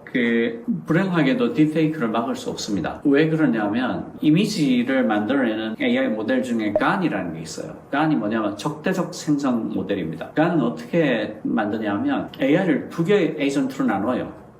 하나는 그림을 만들어내고 또 하나는 이게 AI가 그린 그림인지 아닌지를 판단합니다. 그래서 이 생성하는 AI가 판별하는 AI를 이길 때까지 이 작업을 되풀이합니다. 계속해서 그렇게 왔다 갔다 하면서 그림을 점점 더 정교하게 인공지능이 구분하지 못할 정도까지 정교하게 만들어요. 그래서 그 결과로 나온 게 AI가 만든 그림입니다. 그러니까 당연히 AI가 만든 그림을 AI가 판별하지 못하겠죠. 판별하지 못하도록 만들었으니까. 그리고 얼마 전에 유엔 산하의 그 AI 안전위원회에서 AI 안전에 관한 종합 리포트를 낸 게 있어요. 그 리포트 초안이 발표가 됐어요. 뭐라고 되어 있냐면 현재 AI가 던지는 주요한 위험들은 하나의 조처로 막을 수 있는 것들은 거의 없다. 그 실버 블릿은 없다. 은판 하나는 없다는 거죠. 그러니까 여러 개의 조처들을 중첩해서 대처할 수밖에 없다. 하고 이제 AI가 초래할 위험들을 전부 리스트업을 합니다. 리스트업을 해서 리스트를 만들어서 이런 위험이 있는데 이건 이렇게 나오는데 이건 이렇게도 못 막고 저렇게도 못 막고 이렇게 하는 건 한계가 있다. 그래서 이런 조처들을 엮어서 여러 개의 조처들로 막을 수밖에 없다. 이렇게 설명하고 있습니다. 그 딥페이크도 마찬가지라고 생각해요. 딥페이크는 하나의 기술을 못 막습니다. 그렇게 할 수 없어요. 왜냐하면 AI가 식별하지 못하는 형태로 그림을 만들었기 때문이죠. 그럼 어떻게 해야 되느냐? 사회적인, 기술적인, 법률적인 조처들을 중첩해야 됩니다. 예를 들어서 AI 회사들에는 실제 인물의 사진을 가지고 그런 조작 영상을 만들지 못하도록 요구를 해야 됩니다. 그렇게 하지 마라. 얼굴 밑에다가 누드 붙이고 이런 거는 생성하지 못하게 해라. 그리고 AI가 생성한 모든 생성 결과에는 워터마크를 집어넣어라. 그러니까 이건 AI가 만든 거다를 알 수 있게 해라. 그리고 그런 걸 어겼을 때는 징벌적 배상을 요구하겠다. 엄청난 벌금을 매기겠다. 그리고 그걸 소지하고 있어도 벌을 주겠다. 그런 식으로 굉장히 복합적인 조처를 취할 수밖에 없는 것 같아요. 하나의 어떤 수단으로 막을 수 있다. 불가능합니다. 안 됩니다. 기존에 사용하던 검색 엔진의 검색과 인공지능의 검색의 차이점은 뭔가요? 검색 엔진의 검색과 인공지능의 검색의 차이점 무엇인가라고 한다면 인공지능은 검색이 아니죠. 인공지능은 생성이에요. 만들어내는 겁니다. 그러니까 아예 다른 거예요. 두 개가 비교가 안 되는 겁니다. 검색 엔진은 그 검색을 하면 기존에 존재하는 관련성이 높은, 신뢰도가 높은 혹은 관련된 정보를 가장 많이 담고 있는 사이트들을 순서대로 보여주는 거잖아요. 인공지능은 그런 게 아니라 자기가 읽은 모든 문서에 잠재된 패턴을 학습한 다음에 가장 그럴 법한 결과를 만들어내서 내놓는 거니까 검색이랑은 다릅니다. 그 Perplexity라는 서비스가 있어요. Perplexity는 AI 기반의 검색 서비스라고 하는데 얘는 어떻게 하냐면 내가 어떤 질문을 하면 그 질문에 대한 답을 만들어줍니다. 답을 만들어주는데 그 답 안에 관련된 정보를 담은 링크가 다 들어있습니다. 그러니까 말하자면 생성형 인공지능과 검색의 장점을 모았다라고 할 수 있어요. 그러니까 할루시네이션으로부터 자유롭죠. 할루시네이션을 걱정하지 않고 얘가 낸 답을 봐도 됩니다. 왜냐하면 링크가 다 있어서 확인할 수 있으니까. 그런데 퍼플렉시티 같은 경우에는 그 일반 거대 언어 모델보다도 컴퓨팅 파워를 10배 이상 더 쓰는 걸로 제가 알고 있어요. 그러니까 사실은 지속 가능하지 않은 모델이죠. 지금은 그 유료로 한 $22 정도 내면 쓸 수 있는데요. 저는 퍼플렉시티는 꼭 유료로 써보시라고 권해드리고 싶습니다. 정말 유용합니다. 한 달에 $22를 아낄 이유가 하나도 없어요. 클로드나 챗GPT나 제미나이 프로도 그 중에 하나를 꼭 써보시라고 권해드립니다. 유료로 써보셔야 됩니다. 그래야지 얘의 진가를 알 수 있어요. 그럼 그렇다고 해서 그러면 검색 엔진의 시대가 끝나냐? 그렇다고 보기 어렵습니다. 왜냐하면 아까 제가 컴퓨팅 파워가 굉장히 많이 든다고 했잖아요. 구글이나 네이버의 검색 결과를 생성형 인공지능으로 대체하지 못합니다. 대체해버리면 컴퓨팅 파워가 말도 못하게 필요하게 돼요. 그러니까 그냥 망합니다. 지구가 녹을 거예요. 지금 네이버가 하이퍼클로버 X를 왜 대중 공개 서비스를 크게 못하느냐? GPU가 없어요. GPU 지금 2,000몇백 대 있는데 A100 2,000몇백 대 있다고 알고 있는데 그걸로는 연구하기도 바쁩니다. 그러니까 서비스에 돌릴 수가 없어요. 오픈AI 같은 몇십만 대 갖고 있다. 그거 메타, 페이스북도 몇십만 대 갖고 있다. 이렇게 얘기하잖아요. 그러니까 대중 서비스를 할 수 있는 겁니다. 지금으로서는 검색 서비스를 생성형 AI가 대체할 수가 없다. 왜냐하면 GPU가 그 정도로 많지도 않고 GPU가 설령 있다 손치더라도 그 검색 양을 그걸로 돌리려면 전기료도 감당이 안 될 거고 GPU 값도 감당이 안 될 거예요. 그래서 검색 엔진의 시대가 끝나기는 어렵다. 현재 기술로는. 훨씬 더 빨라지고 작아지고 싸지지 않으면 택도 없고, 그리고 검색과 생성은 사실은 용도가 서로 다릅니다. 명백한 사실이 있거나 하나의 답이 있을 경우에는 검색을 해야 되죠. 생성을 하면 안 됩니다. 그러니까 역할이 달라요. 근데 일정 부분 그 검색 엔진의 시장이 대체될 수는 있습니다. 그러니까 퍼플렉시라든가 클로드나 챗GPT가 너무 훌륭한 답을 내놓기 때문에 굳이 검색을 할 필요가 없다. 이런 부분도 분명히 있어요. 그러니까 구글의 독점은 끝났다라고 말하는 것은 그렇게 사실과 멀리 떨어진 일은 아닐 것 같습니다만은 검색의 시대가 끝났다라고 말할 수는 없을 것 같아요. 물리적으로 불가능합니다. AI가 충분히 작아지고 빨라지고 싸져서 비용 효율을 얘기할 수 있는 수준까지 간다면 검색이 상당 부분 대체될 것은 틀림이 없습니다. 그리고 실제로 또 생성형 인공지능들이 지금은 검색을 같이 쓰고 있습니다. RAG이라고 하는데요. Retrieval Augmented Generation, 검색 증강 생성이라고 하는데, 이를테면 내가 생성한 결과를 내가 검색한 것과 비교해 본다거나 혹은 어떤 충분히 주어진 학습 데이터가 있을 때 그 안에서만 검색을 해서 그 결과를 바탕으로만 생성을 한다거나 이런 식으로 하는 걸 RAG라고 불러요. 검색 증강 생성이라고. 그러니까 하이브리드로 이렇게 도구를 쓰는 거죠. 그런 식으로 점점 더 할루시네이션을 낮추고 있습니다. 초반에 챗GPT가 나왔을 때 할루시네이션 비율이 한 18%다, 20% 넘는다 이런 얘기들을 했었는데 지금은 할루시네이션 비율이 한 7%대로 떨어졌다라고 얘기를 하고 있고요. 제가 써보면 한 3%대 정도까지 떨어진 것 아니냐라는 느낌을 받고, 그리고 실제로 주의 깊게 쓰면 할루시네이션을 피할 수 있습니다. 내가 이제 검색을 해서 확인을 한다거나 그 대외적인 자료를 쓰기 전에는 반드시 원본을 찾아본다거나 하는 식으로 하면 할루시네이션을 피할 수 있습니다. 검색이 점점 더 인공지능이 사용하는 도구로 들어오고 있는 거죠. 그러니까 구글이 예전 같을 수는 없을 겁니다. 제가 그 거대 언어 모델들을 정말 잘 쓰고 있습니다. 우선 제가 AI 쪽 글을 쓰니까 논문들을 많이 읽지 않을 도리가 없거든요. 근데 논문들이 미친듯이 쏟아져 나온단 말이에요. 정말 말도 못하게 나옵니다. 그걸 다 읽어내는 게 너무 어려워요. 사실은 이 책 쓸 때도 이게 420페이지인데요. 3분의 1을 썼을 때 그때 오픈AI에서 GPT-4 Omni를 발표하고 애플에서 애플 인텔리전스를 발표하고 구글에서 구글 I/O를 하면서 아스트라를 비롯해서 여러 개를 발표를 했죠. 그래서 사실은 3분의 1쯤 쓴 원고를 버렸습니다. 그래서 출간이 2달쯤 지연됐는데요. 그 논문들 따라잡는 것만 해도 너무 힘들어요. 근데 지금은 제가 거의 논문을 다 AI랑 같이 읽습니다. AI한테 던져주고 그 표준 질문을 하고 토론을 해서 굉장히 내용이 훌륭하구나, 이건 내가 인용할 만한 가치가 있다면 그때 원본을 읽습니다. 근데 그렇게 원본을 읽으면 원본 읽는 시간이 굉장히 줄어요. 왜냐하면 내가 거기에 대해서 충분히 이해를 한 상태이기 때문에 할루시네이션이 있는지 없는지를 확인하는 정도를 읽거든요. 그러니까 읽는 속도가 굉장히 빨라져요. 그리고 어떤 경우는 그간에 나왔던 논문들과 크게 다르지가 않거나 일반인들에게까지 소개할 필요는 없는 정도의 논문들이 있습니다. 아주 실험적이거나 초기거나 그래서 더 알기 위해서는 이런저런 연구가 더 필요하다라거나 그런 것들이 있죠. 그리고 연구자들한테는 굉장히 관심이 있겠지만 우리가 봤을 때는 크게 다르지 않은 그런 것들도 있고, 그러면 그건 그 토론을 조금 하고 끝내죠. 그렇게 해서 저는 읽는 속도가 10배 이상 빨라졌습니다. 훨씬 많은 논문들을 읽을 수 있게 된 거죠. 그리고 새로운 개념들을 제가 취득하는 속도도 어마어마하게 빨라졌어요. 그리고 얘가 갖고 있는 굉장히 큰 장점은 제가 창피해하지 않아도 됩니다. 뭐든지 물어볼 수 있어요. 너는 도대체 이런 AI 책을 잘난 척하고 쓴 놈이 이런 개념도 모르니? 라는 말을 들을 걱정을 하지 않고 물어볼 수 있어요. 창피하지 않습니다. 뭐든지 물어도 돼요. 나 사실은 기초가 부족해서 그거 몰랐어요. 이러면서 얼굴 빨개지지 않아도 됩니다. 너무 좋죠. 그렇게 가장 많이 쓰고요. 그리고 얘랑 토론하는 걸 굉장히 즐깁니다. 그리고 공부하는 목적으로 저는 주로 쓰고요. 저한테는 최고의 토론 파트너인 것 같아요. 글을 써달라고 부탁하진 않아요. 글은 제가 더 잘 쓰기 때문에. 그리고 글을 부탁을 하면 되게 내용은 다 담겨 있지만 진부한 평범한 글들이 많이 나옵니다. 축사, 주례사 이런 것들 있잖아요. 어떻게 써도 진부해지기 쉬운 것들. 그런 것들을 쓸 때는 쓸만하다. 그리고 리포트의 목차를 뽑을 때는 굉장히 유용하다. 왜냐하면 이게 빠뜨린 게 없어야 되잖아요. 내가 빠뜨린 게 없나를 체크하는 용도로 얘한테 물어보는 건 굉장히 적절한 사용법입니다. 많은 비용을 써서라도 초거대 AI를 만들려는 이유는 뭘까요? 왜 이렇게 몇 조씩의 돈을 집어넣어서 초거대 AI를 만들려고 하느냐, 몇 가지 이유가 있습니다. 첫 번째는 비즈니스적인 이유인데요. 우리가 이미 인터넷 초창기의 경험, 스마트폰 초창기의 경험을 갖고 있습니다. 그때 선점했던 많은 기업들이 지금 어떤 지위를 누리고 있느냐를 보면 돼요. 그러니까 인터넷 초창기에 선점했던 회사들이 있습니다. 네이버 다음이죠. 지금 아무도 검색 서비스를 새로 만들지 않아요. 카페 서비스를 새로 만들지 않습니다. 전 세계로 보더라도 검색 엔진을 또 만들지 않죠. 선점에서 제대로 자리를 잡으면 영생을 누리리라.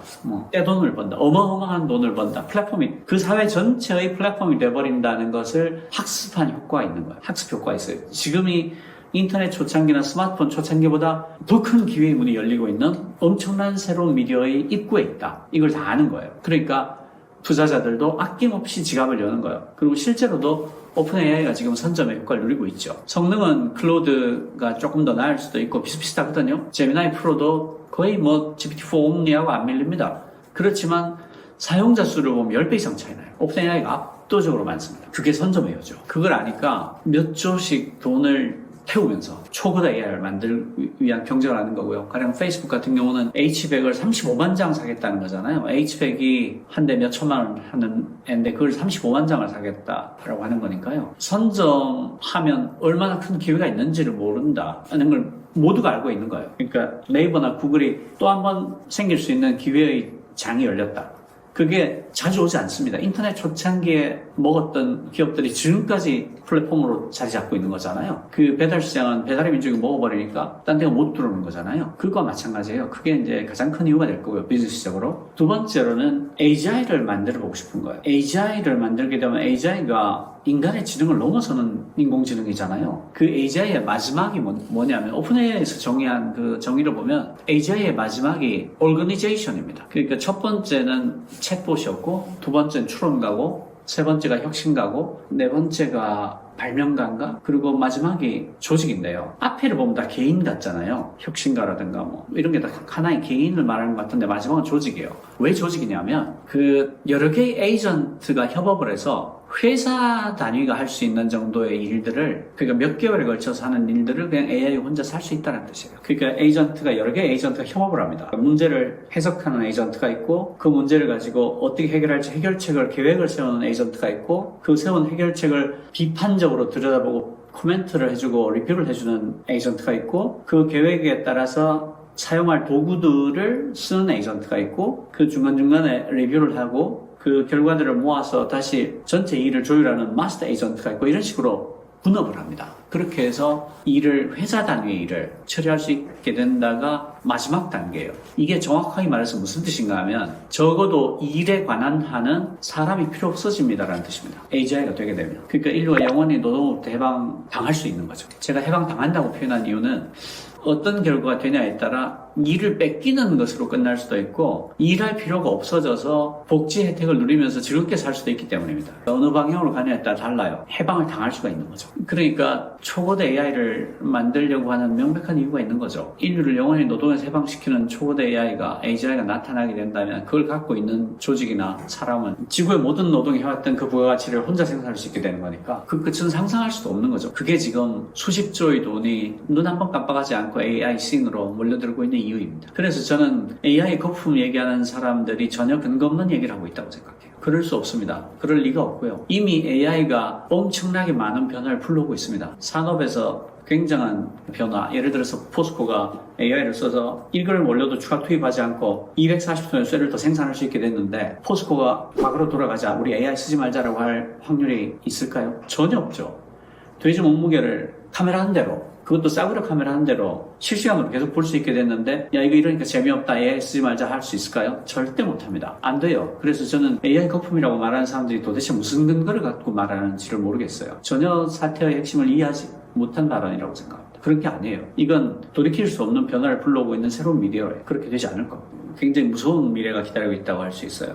그 재밌는 예들이 왜 언어 모델들이 되게 재밌는 게 많아요. 그러니까 지금 제가 이렇게 말을 하고 있지만 제 얼굴 표정과 입술까지도 바꿔주면서 제가 수십 개국어의 말로 똑같은 내용을 하게 더빙해 줄 수 있잖아요. 그런 서비스들이 있죠. 그런 것들은 실제로 보면 굉장히 놀랍고 재밌습니다. 제 목소리 톤까지 그대로 하는데 영어로 했다가 프랑스어로 했다가 러시아어로 했다가 하는데 입술하고 얼굴 근육까지 그 말을 하는 걸로 똑같이 바꿔주죠. 그런 것들이 굉장히 실제로 보면 신기하고 재밌고 놀라울 거고요. 그 다음에 GPT-4 옴니 같은 경우에는 실시간 통역을 해주잖아요. 실시간 통역도 해주고 감정을 집어넣어서 의인화, 사람인 것처럼 대화도 하기도 하고 그런 것들이 다 사실은 굉장히 놀랍죠. 왜냐하면 보세요. 그 GPT-4 옴니가 사람의 말을 듣고 사람의 말로 그대로 토해내는데 반응 속도가 320ms이거든요. 그 사람의 말을 듣고 대답하는 속도가 320ms인데 이게 사람의 반응 속도와 비슷하거나 좀 더 빠른 속도예요. 근데 이게 얼마나 놀라운 일인가 하면 내가 말하는 걸 녹음을 해서 인터넷을 통해서 서버에 가서 그 서버에서 답을 만들어 와서 나한테 대답해 주는데 그게 320ms이라는 거예요. 이거 마술 같은 일인 거죠, 사실은. 그게 어떻게 가능해요? 내 목소리를 녹음을 해서 갖고 가서 그 내용을 분석을 해서 답을 목소리로 들려주는데 그 속도가 320ms이다. 사실은 마법이죠, 마법. 네. 모든 AI가 지금 보여주고 있는 모든 게 사실은 들여다보면 마법 같은 거예요. 모든 게 놀랍다라고 할 수 있어요. 고도로 발달한 과학기술은 마법과 구분할 수 없다. 굉장히 예전에 한 말입니다. 통찰력이 엄청난 거죠. 우리나라 AI 기술이 어디까지 왔냐라고 하면 정말 할 말이 많은데요. 우리나라 AI가 세계 전체적으로 보면 7등 정도 합니다. 그럼 되게 높은 것 같잖아요. 근데 미국을 100이라고 놓고 보면 2등이 중국인데 65점 정도 돼요. 그리고 3등부터 7등까지가 점수가 비슷비슷한데 38, 9점 합니다. 그러니까 이게 세계 7등이라고 되게 좋아할 수도 있고 솔직히 39점이면 100점이랑은 비교할 수 없는 점수 아니냐? 이렇게 말할 수도 있는데 제가 말씀드리고 싶은 것은 우리나라의 과학자들이 굉장히 뛰어납니다. 아주 영리하고 성실하고 훌륭해요. 훌륭한데 어떤 문제가 있냐? 네이버가 그 H100은 한 대도 없고요. A100이 2000 몇백 대 있는 수준입니다. 그리고 그 다음에 잘하는 데가 LG인데 LG그룹도 굉장히 잘해요. LG그룹도 LG AI 연구소가 2천 몇백 대 갖고 있고 그룹 전체로 3천 몇백 대 갖고 있거든요. 근데 오픈AI가 10몇만 대를 갖고 있고요. 페이스북이 H100만, 그러니까 A100도 아니죠. A100 다음 버전이잖아요. H100을 35만 장 연말까지 사겠다 그러고 테슬라가 얼마 전에 10만 장 H100 연결해서 세계 최고의 슈퍼컴퓨터를 만들었다라고 트위터로 자랑을 했잖아요. X로 이름 바꿨지만 연구를 하고 싶어도 그러니까 공부를 너무 잘하는데 연필이 없는 거예요. 연필과 책이 없는 거예요. 너무 한심하죠. 근데 더 한심한 게 있어요. 정부가 R&D 예산을 13% 깎아버렸잖아요. 그래서 AI 관련 예산들이 굉장히 많은 분야에서 85% 이상 날아갔습니다. 삭감됐어요. 그리고 우리나라가 전 세계 AI 인재 3대 유출국입니다. 세 번째 유출국인데요. 사실은 두 번째 유출국이라고 봐야 돼요. 왜냐하면 2등이 이스라엘이거든요. 근데 이스라엘은 미국으로 가는 게 인재를 유출하는 게 아니에요. 미국을 점령하러 가는 거고. 유대인 네트워크가 워낙 좋잖아요. 그러니까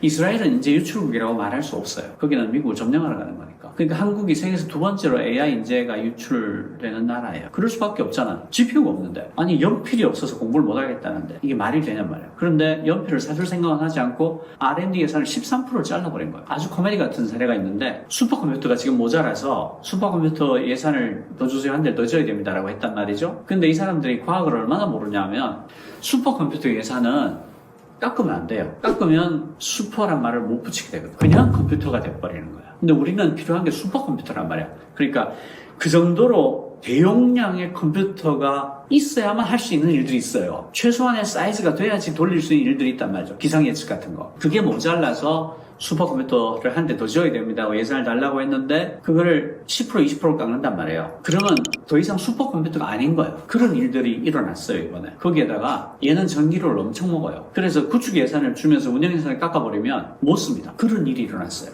그러니까 뭐라고 말할 수가 없어요. 근데 미국의 예를 보면 미국이 GPU 팜을 어마어마하게 만드는데 그 목표가 뭐냐? 5만 명의 연구자가 각각 1인당 1000시간씩 GPU를 마음껏 돌릴 수 있게 해주거나 혹은 2만 5천 명의 연구자가 1000시간을 마음대로 쓰고 그 대신에 40개 팀이 챗GPT 사이즈의 대용량 AI를 연구할 수 있게 해주겠다. 이게 1단계 목표고요. 그리고 이게 완성이 되잖아요. 완성이 되면 15만 명의 연구자가 1000시간을 자유롭게 쓰거나 7만 5천 명의 연구자가 1000시간을 마음대로 쓰고 연간 최대 120개 팀이 챗GPT 규모의 AI를 개발할 수 있게 해주겠다. 이게 미국의 목표예요. 그런데 미국은 지금 2등하고 차이가 40점에 해당할 정도로 커요. 그런데 미국이 왜 이렇게 지원을 하냐면 AI 연구의 다양성을 높이기 위해서 한다고 밝히고 있어요. 그렇지 않아도 이미 전 세계에서 AI 과학자들이 다 미국으로 연구하고 싶어서 찾아오고 있는데 여전히 다양성이 부족하다는 이유로 이만한 투자를 하겠다는 거예요. 그런데 한국이 세계 10대 강국이라고도 얘기하잖아요. 한국이 돈이 없는 게 아니에요. 한국은 굉장히 돈이 많은 나라입니다. 세계에서 10등 안에 들 정도로 잘 사는 나라예요. GDP 기준으로도 13등인가 그럴 겁니다. 가처분 소득이라든가 이런 거 해보면 명백히 10등 안에 들어가거든요. 그러니까 한국이라는 나라가 H100을 5만 장, 10만 장을 못 살 정도로 거지가 아니에요. 그리고 그걸 사서 연구자들한테 주면 엄청난 연구를 할 거예요. 왜 안 하냐는 거지. 왜 안 하냐. 왜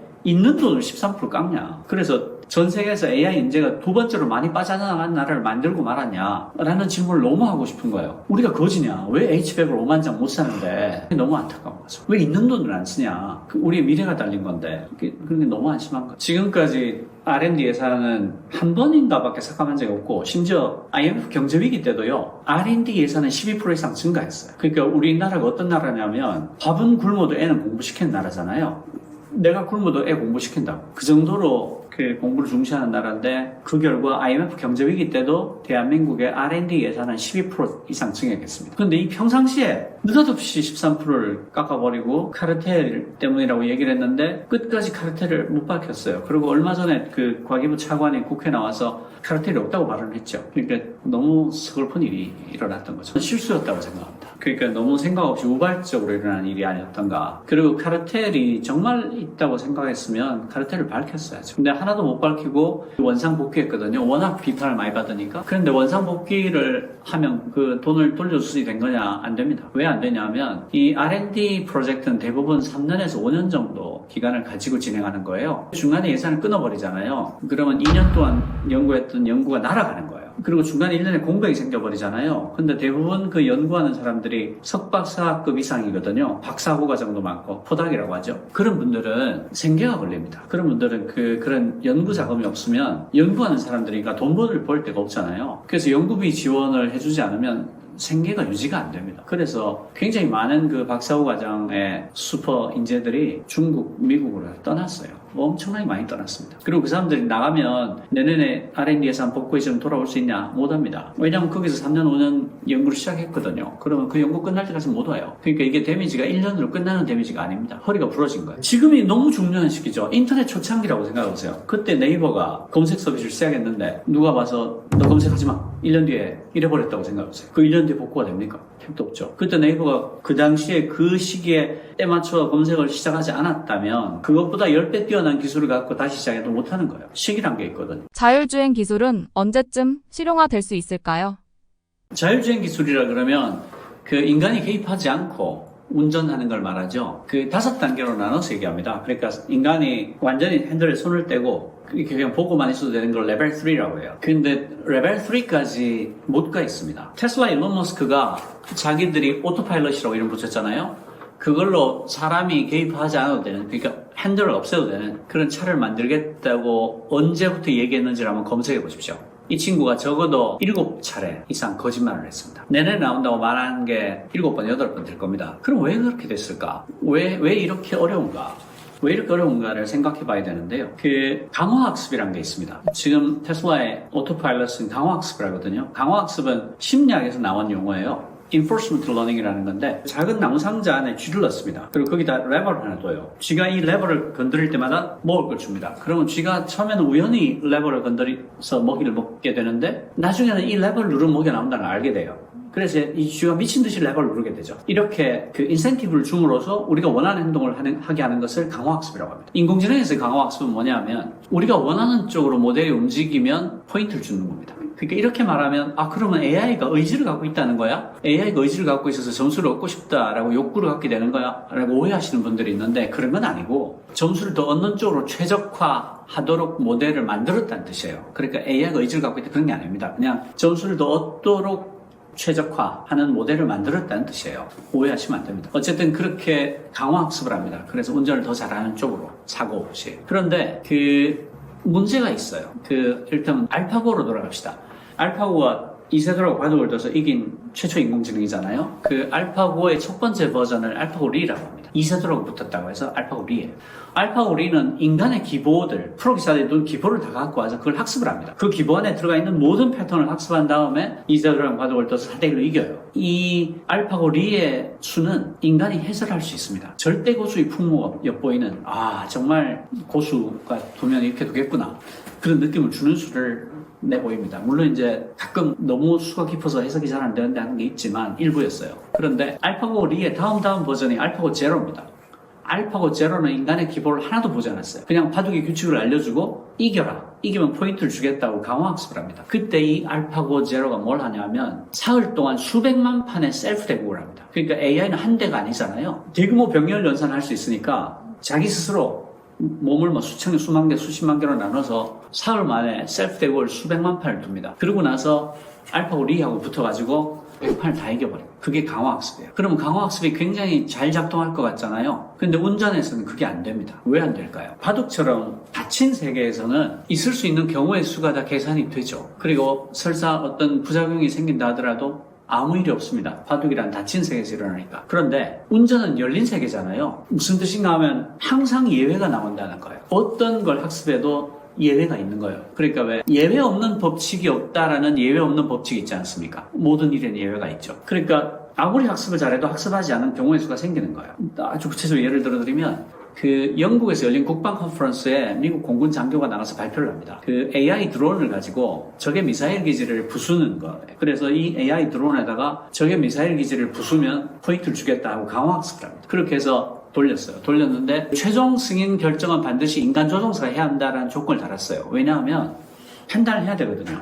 이게 정말 미사일 기지 같아 보이지만 방송국이야. 혹은 미사일 기지인 건 맞지만 주변에 민가가 너무 많아. 우리 육군 애들이 지금 거기 매복을 하고 있어서 이걸 공격을 하게 되면 걔들이 다쳐. 아주 여러 가지 경우가 있을 수 있잖아요. 그래서 최종 승인은 반드시 인간 조종사 해야 된다는 조건을 달아서 돌렸어요. 그랬는데 어떤 일이 생겼냐? 이 AI 드론이 보기에 자기는 점수를 얻어야 되는데 자기가 점수를 얻는데 가장 방해가 되는 게 인간 조종사인 거예요. 그래서 인간 조종사를 공격해서 죽여버립니다. 점수를 더 얻기 위해서. 공군이 너무 놀랐겠죠? 그래서 인간 조종사를 죽이면 감점을 주겠다고 조건을 다시 달았어요. 그랬더니 드론이 어떤 일을 하냐면 뭐 그렇거나 말거나 인간 조종사가 자기를 방해하는 가장 큰 요소고 제가 아니면 점수를 많이 얻을 것 같단 말이죠. 그래서 안테나를 공격해서 부숴버립니다. 자기를 방해하지 못하게. 그러니까 무슨 뜻인가 하면 이 실제 세계에서 강화학습을 적용하려면 생길 수 있는 모든 경우의 수에 대해서 점수를 매길 수 있어야 됩니다. 이건 플러스, 이건 마이너스, 이거는 0점, 이건 플러스, 이건 마이너스, 0점하고 있을 수 있는 모든 경우의 수에 대해서 점수를 매겨야 한다는 뜻인데 어떻게 있을 수 있는 모든 경우의 수를 상상하겠어요? 예를 들어서 테슬라의 오토파일럿을 켜놓고 가던 사람이 고속도로에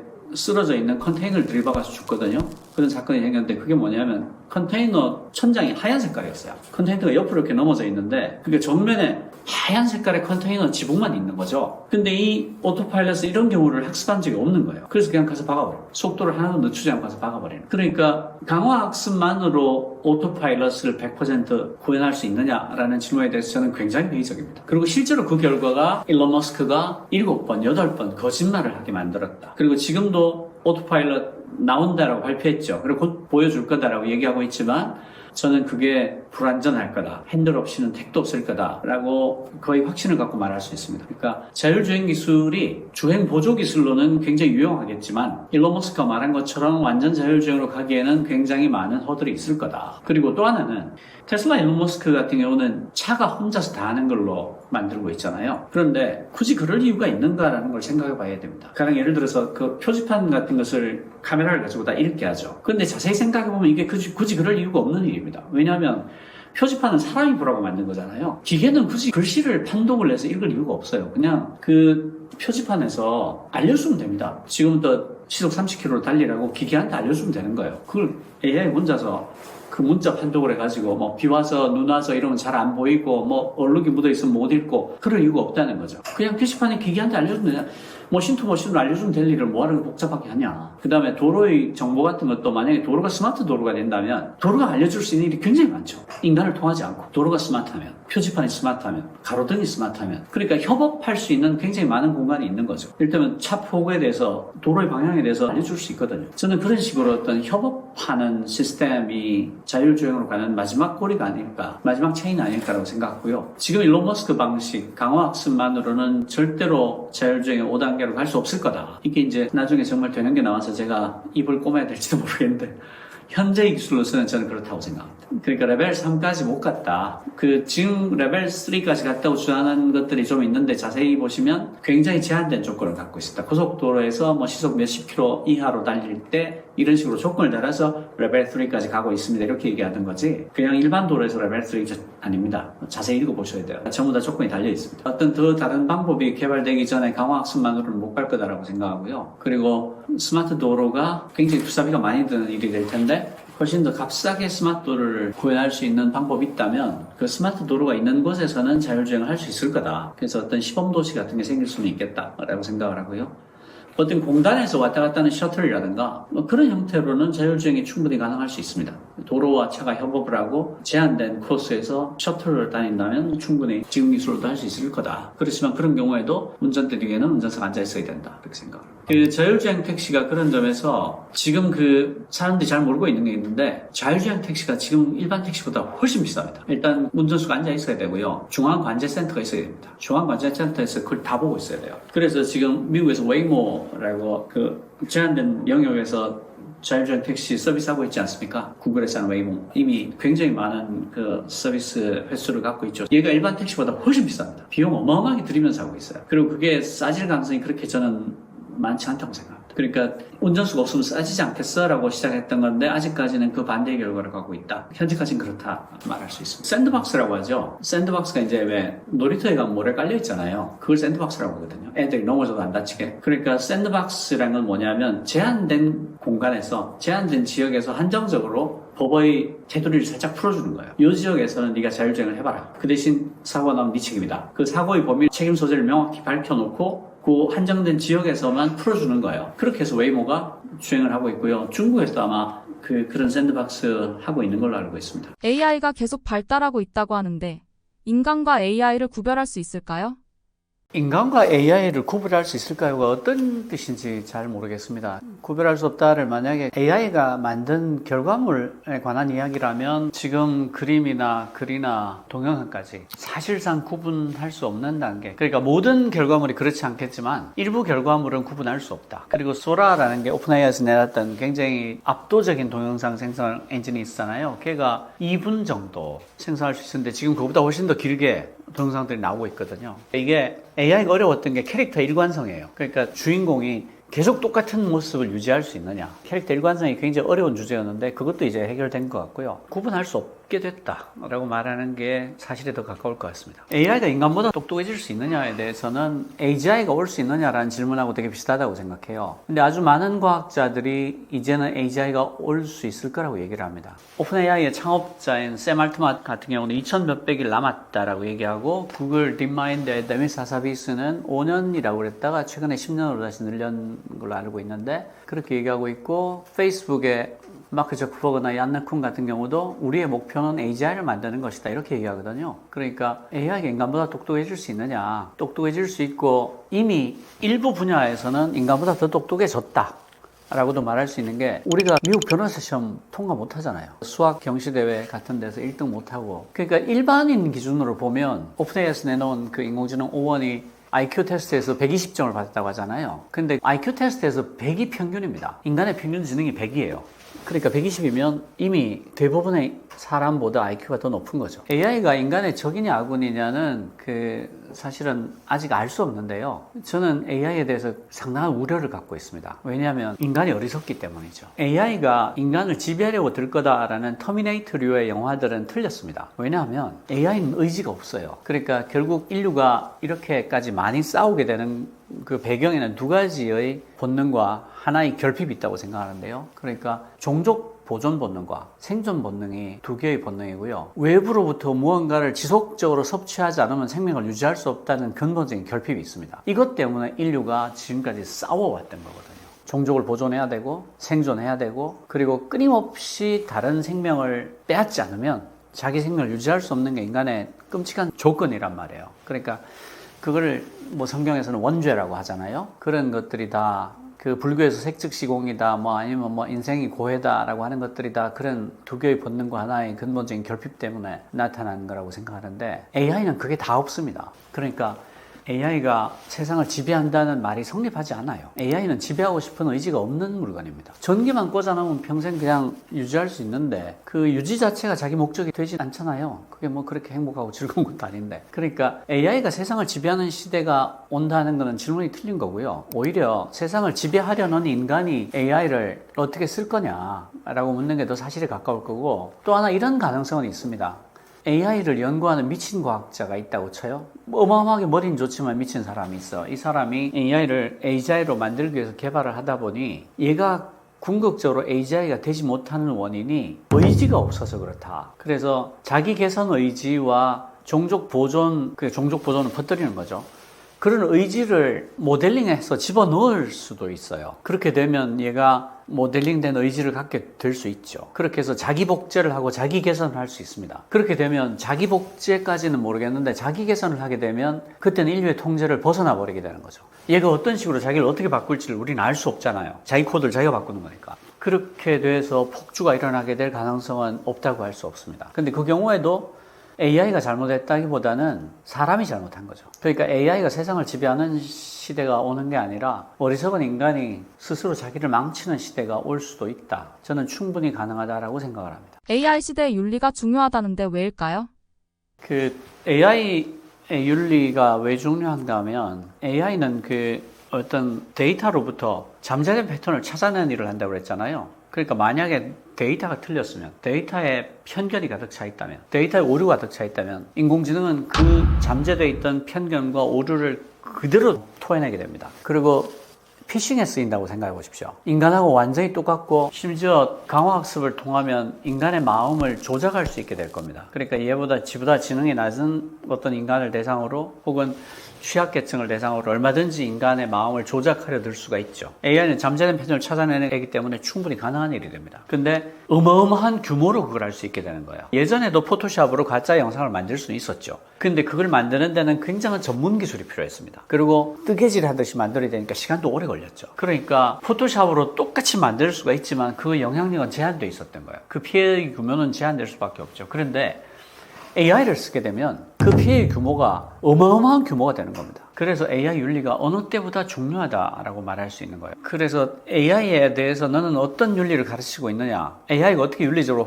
작동하게 만들었어? 라고 묻는 질문은 대단히 중요하고, 거대 AI를 만드는 모든 회사들은 사실은 그걸 공개할 의무가 있어야 돼요. 우리가 이렇게 하고 있다를 공개해야 됩니다. 그래야지 이게 어떤 잠재된 편견과 오류가 있을지, 어떤 위험이 있을지를 우리가 판별할 수가 있거든요. 그래서 AI 시대의 윤리는 그냥 너 윤리적으로 살아라 이런 게 아니라 인류의 공존에 영향을 미칠 정도로 중요한 섹터다라고 얘기할 수가 있어요.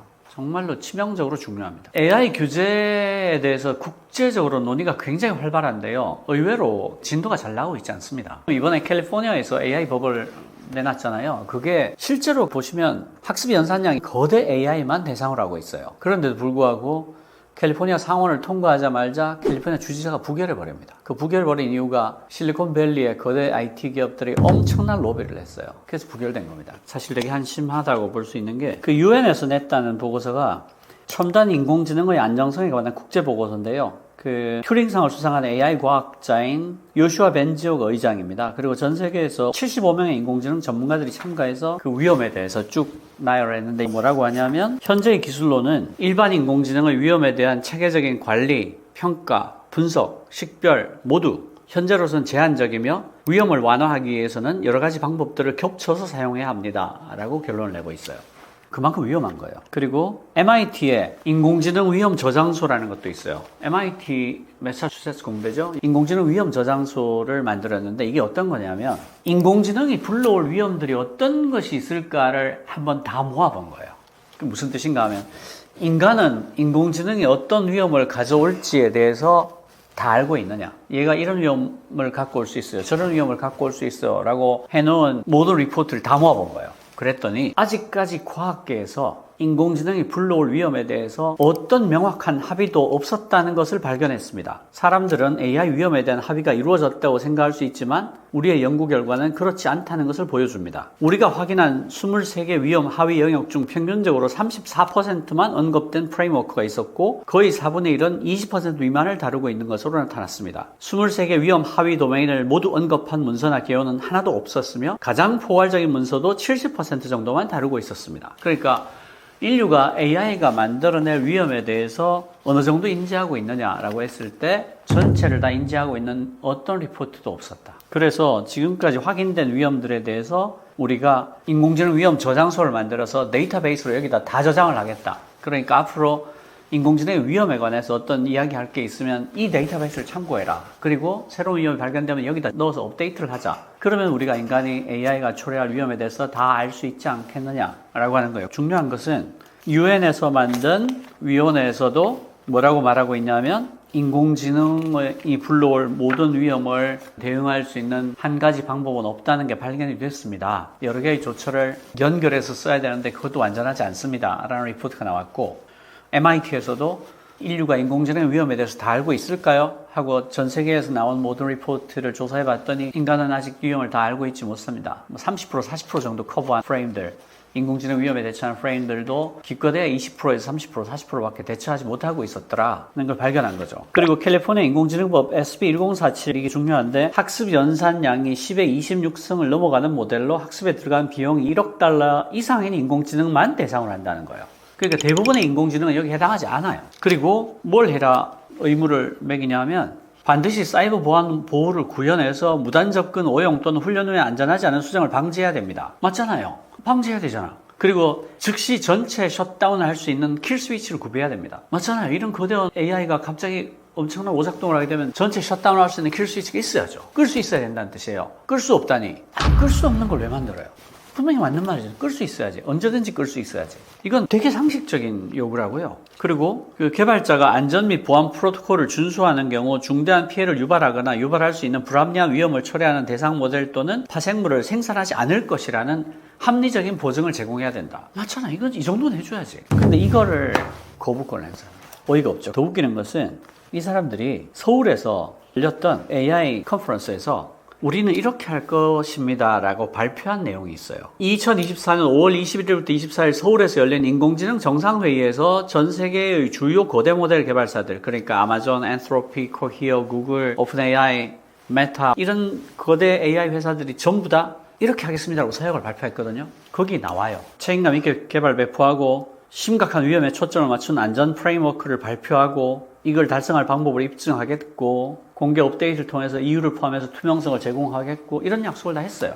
자기들이 자진해서 이렇게 하겠다고 발표한 내용이에요. 그것과 캘리포니아의 AI 법을 비교해봐도 그다지 다르지 않고 오히려 캘리포니아 AI 법이 더 규모가 작아 보여요. 근데 차이점이 있다면 캘리포니아 AI 법은 법이기 때문에 강제를 하죠. 근데 이 선언은 자기들이 선언한 거니까 안 지킬 수도 있어요. 무슨 뜻인가 하면 이 친구들이 말은 번지르르하게 하고 우리가 윤리적으로 하고 지키겠습니다라고 말하고 있지만 막상 그거 일부를 법으로 만드니까 로비를 해서 거부권 행사를 만들었다는 거예요. AI 규제에 대해서는 시민들이 지금보다 훨씬 더 경각심을 가지고 이 사람들이 선의를 갖고 할 거야 라고 마냥 믿을 수는 없습니다. 저는 그렇게 해서는 안 된다고 생각해요. 돈 앞에는 선의가 없습니다. 그러니까 이 친구들이 하고 있는 것을 국제적인 감시를 하고 합법적인 규제를 만들어야 된다고 생각하고 지금도 이미 조금 늦었다라고 저는 느껴요. 그래서 전 세계적인 규제 흐름들에 대해서 우리가 계속 들여다보고 있어야 됩니다. 그리고 이게 그 국제적인 외교의 측면이기도 하다는 것을 우리 정부가 이해했으면 좋겠어요. 뭔가 하면 일본이 우리보다도 훨씬 더 AI가 뒤쳐져 있거든요. 그런데도 일본은 그 AI 국제 규제 관련해서 자기들이 이니셔티브, 주도권을 갖기 위해서 굉장히 애를 씁니다. 그래서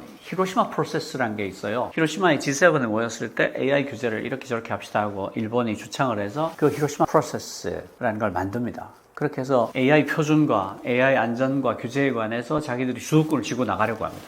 왜냐하면 안전과 규제와 표준에 관한 게 굉장히 큰 사업이 됩니다. 표준은 큰 사업이에요. 은행권이, 금융권이 지금 바젤 협약 지키기 위해서 얼마나 많은 돈을 쓰고 있나를 생각해 보시고 산업계에서 ISO 인증을 받기 위해서 얼마나 많은 돈을 쓰고 있나를 생각해 보십시오. 그러니까 안전과 규제와 표준은 외교에 관한 이야기고 돈에 관한 이야기입니다. 근데 한국은 지금 국제 표준과 국제 규제에 관한 리더십에서 너무 뒤쳐져 있어요. 산업부하고 과기부가 다투고 있고 외교부는 거의 끼지도 못하는 이상한 상황인데 산업부와 과기부도 자기들 말하자면縄張り넓히기에만 관심이 있지 국제적인 리더십, 국제적인 그 헤게모니, 국제적인 주도권에 대해서 일거에는 관심도 없는 것처럼 보입니다. 굉장히 안타까운 상황이죠. 이래서는 안 됩니다. AI 안전과 AI 규제에 우리 목소리를 낼 수 있어야 되고 우리 영향을 확보할 수 있어야 돼요. 그 점이 굉장히 안타까운 상황이라고 할 수 있습니다. AI 업계 리더들이 이를테면 서울회의에서 자기들이 이렇게 하겠습니다 하고 스스로 발표하고 이런 것들을 왜 할까? 그 이유가 있습니다. 몇 가지 이유가 있는데요.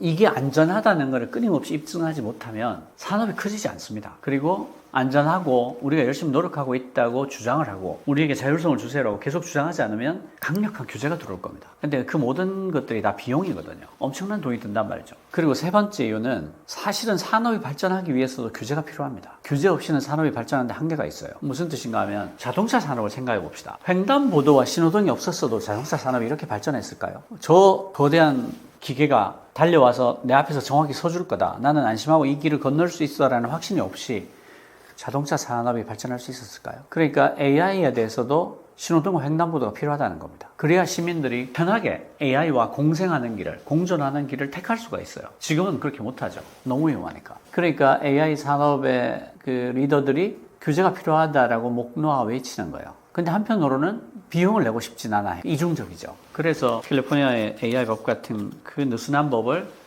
로비를 해서 거부권 행사에 만들어 버리는 거죠. 그래서 시민들이 더 깨어 있어야 되고 감시를 해야 됩니다. 아주 중요한 일이라고 생각합니다. 정말 AI가 1년 안에 모든 걸 바꿀 수 있을까요? 운영체제를 넘보는 인공지능이 무슨 뜻인가 하면 아주 쉽게 말하면 세상의 모든 소프트웨어들이 어떤 형태로든 AI와 연동하는 형태를 취할 거라는 뜻입니다. 이미 마이크로소프트에서 코파일럿 플러스 PC라고 해서 PC에서 돌아가는 AI를 내놨잖아요. 그리고 애플도 애플 인텔리전스라고 해서 맥하고 아이폰에서 돌아가는 AI를 내놨죠. 구글은 이미 안드로이드 최신 버전에 넣어서 돌아가고 있고요. 아스트라라는 프로젝트명으로 나왔었죠. 그러니까 이미 AI가 모든 곳에 깔리게 된 겁니다. 안 쓸 도리가 없어졌어요. 그리고 어떤 형태로든 소프트웨어들이 인공지능과 연동하는 형태를 취할 겁니다. 그래서 OS의 지위를 갖게 되는 거죠. 왜냐하면 모든 소프트웨어가 AI와 연동해서 돌아가니까. 그래서 AI가 OS의 지위를 넘보고 있다라고 말씀을 드릴 수 있는 거예요. 파트너로서 인공지능에 관한 이야기도 제가 늘 드리는 말씀인데요. 지금까지 인력에 있어서 도구는 쓰는 거였습니다. 망치를 써서 못을 박고 톱을 써서 나무를 썰었죠. 그런데 처음으로 쓰는 도구가 아니라 함께하는 파트너로서의 도구가 탄생한 겁니다. AI는 쓰는 도구가 아니라고 할 수 있어요. AI는 함께하는 파트너입니다. 그러니까 얘는 세상의 모든 자료를 다 읽은 엄청나게 똑똑하고 내 말의 맥락을 이해하는 아주 뛰어난 파트너예요. 그러니까 얘는 쓰는 게 아니라 함께 일하는 겁니다. 가령 내가 논문을 읽으면 얘랑 같이 읽을 때 훨씬 입체적으로 논문을 읽을 수가 있어요. 그리고 내가 무엇을 하든 인지에 관한 작업을 한다면 얘랑 같이 할 때 훨씬 더 생산성을 높일 수가 있어요. 그러니까 파트너인 거죠. 얘를 파트너로 대할 때 가장 잘 쓸 수 있습니다. 그런 뜻에서 AI에도 파트너의 시대가 온 거예요. AI와 인간의 이상적인 공존이라고 한다면 그 AI 바깥을 봐야 된다고 생각해요.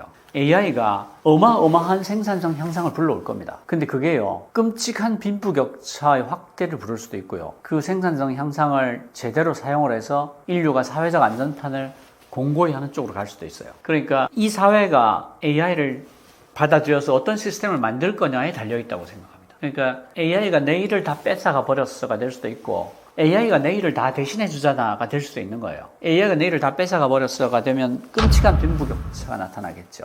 그 슈퍼 엘리트들이 지배하는 어떤 계급 사회가 될 겁니다. 그 여러분들이 그 SF 영화들을 보시면 스타워즈가 됐든 뭐가 됐든 미래가 예외 없이 재정 사회예요. 황제가 군림하는 사회입니다. 저는 그게 그 미래를 굉장히 통찰력 있게 봐서 나온 결과일 수도 있다고 생각합니다. 그 AI라는 슈퍼파워를 슈퍼 엘리트들이 독점해서 쓰게 되면 황제 재정으로 갈 수도 있어요. 엄청난 슈퍼 엘리트들과 그렇지 않은 대다수의 사람으로 나뉠 수가 있거든요. 저는 그래서 그런 것들이 보여주는 사회가 이상하게 둠도 그렇고 스타워즈도 그렇고 다 황제가 다스리죠. 그게 그런 미래를 보여주고 있다고 생각하고요. 그렇지 않게 되고 인류가 아주 현명하게 잘 쓸 수 있다면 AI가 불러온 어마어마한 생산성 향상을 인류 전체의 복지를 위해 쓸 수가 있겠죠. 사회적 안전판을 아주 강력하게 구축하는 데 쓸 수가 있고 그러면 인류가 예전보다 훨씬 더 일을 적게 하면서 노동시간을 훨씬 줄이면서 더 즐겁고 쾌적한 삶을 살 수 있을 겁니다. 그거는 AI 바깥을 들여다봐야 되는 일이라고 생각해요. 그 러다이트 같은 형태로 나타나기 쉽지 않을 거예요. 이게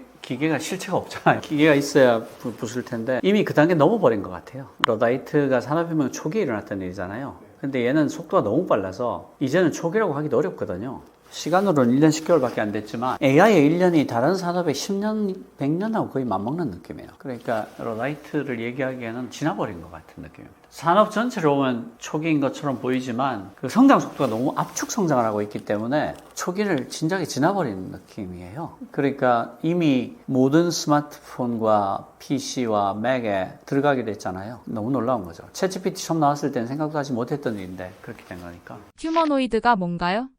그냥 로봇이랑 다른가요? 휴머노이드는 인간형 로봇을 말합니다. 휴머노이드가 지금 갑자기 엄청난 주목을 받고 있어요. 투자비도 엄청나게 몰리고 있습니다. 왜 그렇게 됐을까? AI하고 결합했기 때문입니다. AI하고 결합했다는 게 어떤 의미냐면 몇 가지 의미가 있는데요. 하나는 이전까지는 AI가 어떤 동작을 하게 하려면 그걸 인간이 프로그램을 다 짜야 됐어요. 그러니까 자이로 센서가 이렇게 움직이면 너는 팔은 어떻게 하고 다리는 어떻게 하고 이런 걸 다 알고리즘을 만들고 모델링을 해야 됐습니다. 그런데 인공지능이 휴머노이드랑 결합을 하면서 더 이상 알고리즘을 만들 필요가 없어진 거예요. 강화학습을 하든 전이학습을 하든 모방학습을 하든 그냥 동작을 따라하는 걸로 그 동작을 할 수 있게 되는 거예요. 그러니까 따라하는 걸 계속 연습을 시키면 되는 거니까 알고리즘을 짤 필요도 없고 모델링을 할 필요도 없죠. 그러니까 속도가 엄청나게 빨라졌어요. 그 휴머노이드의 개발 속도가. 지난 20년간의 휴머노이드 발전과 최근 2년간의 휴머노이드의 발전이 맞먹을 정도라고 해도 좋을 정도로 빨라졌어요. 그러니까 이렇게 빨라지니까 당연히 현장에 투입할 수 있는 가능성도 굉장히 높아진 거죠. 그게 휴머노이드에 엄청난 돈이 몰리는 첫 번째 이유입니다. 두 번째 이유는 AGI의 발전과 관련이 있어요. AGI가 인간의 지능을 넘어서는 인공지능을 말하는 거거든요. 그런데 인공지능이란 게 기계로 인간의 지능을 구현해보자라는 시도잖아요. 기계로 인간의 지능을 똑같이 구현해보자. 그게 인공지능이란 말이에요. 근데 이제 지금 형태의 학습 방법으로는 절대로 AGI를 구현할 수 없다라고 주장하는 과학자들이 있습니다. 얀느 쿤 같은 사람이 대표적인데요. 무슨 뜻인가 하면 지금의 인공지능들은 남이 쓴 것, 남이 본 것, 남이 들은 것, 남이 찍은 것을 학습한다. 그러니까 전해 듣고 있다는 거죠. 간접 학습을 한다는 거예요. 그렇게 되면 월드 모델을 가질 도리가 없다. 이 세상이 어떻게 생겼고 어떻게 작동하고 이걸 두드리면 어떤 정도의 강도가 느껴지고 이걸 뒤로 밀면 넘어져서 어떻게 되고 와 같은 월드 모델, 세계가 어떻게 생겼다에 관한 일관된 모델을 가질 수가 없는데 사실은 그게 상식의 토대를 이룬다는 거예요. AI가 상식을 가질 수가 없다. 월드 모델을 가질 수가 없다라고 주장하는 과학자들이 있어요. 이 과학자들은 AI가 AGI가 되려면 직접 체험을 해야 된다라고 주장하는 거예요. 그게 뭐냐? Embodied AI예요. Embodied AI, 몸을 가진 AI. 몸을 가진 AI가 뭐예요? 휴머노이드죠. 그게 휴머노이드에 대한 최근에 엄청난 투자의 배경에 또 하나 깔려 있다고 생각합니다. 그리고 얼마 전에 페이페이리라는 아주 유명한 AI 과학자가 자기가 새로운 스타트업을 하겠다고 그랬는데 몇 조의 투자를 받죠. 거기서 하고자 하는 AI가 뭐냐면 스페이셜 AI예요. 공간을 이해하는 AI. 다시 말해서 월드 모델을 가질 수 있는 AI예요. 그걸 하겠다고 하니까 몇 조의 돈이 몰리는 거예요. 사실은 같은 맥락이죠. 그게 현재 휴머노이드 부품에 깔려 있다고 생각하고요. 그래서 아마 현대자동차도 내년 초에 휴머노이드를 생산 현장에 시범 투입하기로 했습니다. 굉장히 빨라요. 한국이 원래 전 세계에서 로봇을 가장 많이 쓰는 나라거든요. 워낙 제조 강국이니까 현대자동차가 보스턴 다이내믹스 인수해서 아주 굉장히 잘하고 있습니다. 휴머노이드에서는 한국도 세계 최선도에 서 있다고 할 수 있어요. 현대자동차 덕분에. AI가 인간의 감정을 이해할 수 있느냐는 굉장히 복합적인 질문입니다. 감정을 이해한다는 게 어떤 뜻일까를 알아야 돼요. 그러니까 감정을 이해한다는 게 만약에 정서적인 교감을 할 수 있느냐라고 묻는 거라면 저는 안 된다고 말하고 싶어요. 아직까지 안 된다. 왜냐하면 AI는 주체가 없거든요. AI는 사람 같은 인격과 성격을 갖고 있지 않습니다. 학습기계죠. 그러니까 얘가 감정을 이해하는 것처럼 보이는 것은 감정을 이해하는 것처럼 보이도록 학습했기 때문입니다. 그런 점에서 보자면 공감하고 교감할 수 있나요? 아니요. 그럴 수 없습니다. 왜냐하면 주체가 없으니까. 그래서 AI는 인간의 감정을 이해할 수 있느냐가 공감할 수 있느냐는 뜻이라면 no. 근데 감정의 종류에 대해서 분류하고 그런 표현을 하는 것처럼 보이게 할 수 있느냐라고 묻는다면 예습니다. 지금 GPT-4o 경우에 그 의인화를 하거든요.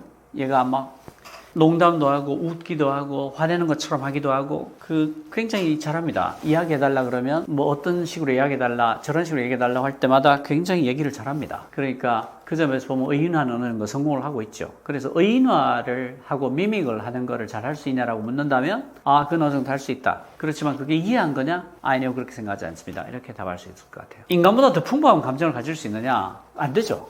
그러니까 더 풍부한 감정을 가진 것처럼 신용은 할 수 있겠지만 그게 이해한 거냐? 그렇게 생각하지 않습니다. 왜냐하면 공감할 수 없기 때문이죠. 교감할 수도 없고. AI와 사랑에 빠질 수 있을까요? 이거는 마치 영화 Her를 연상시키는 거죠. 거기 보면 테오도르라는 주인공이 사만다라는 AI와 사랑에 빠지는데 알고 봤더니 이 사만다가 680몇 명의 상대방과 동시에 사랑에 빠져 있었잖아요. 이것도 마찬가지인데 사랑에 빠질 수 있나요? Yes and no죠.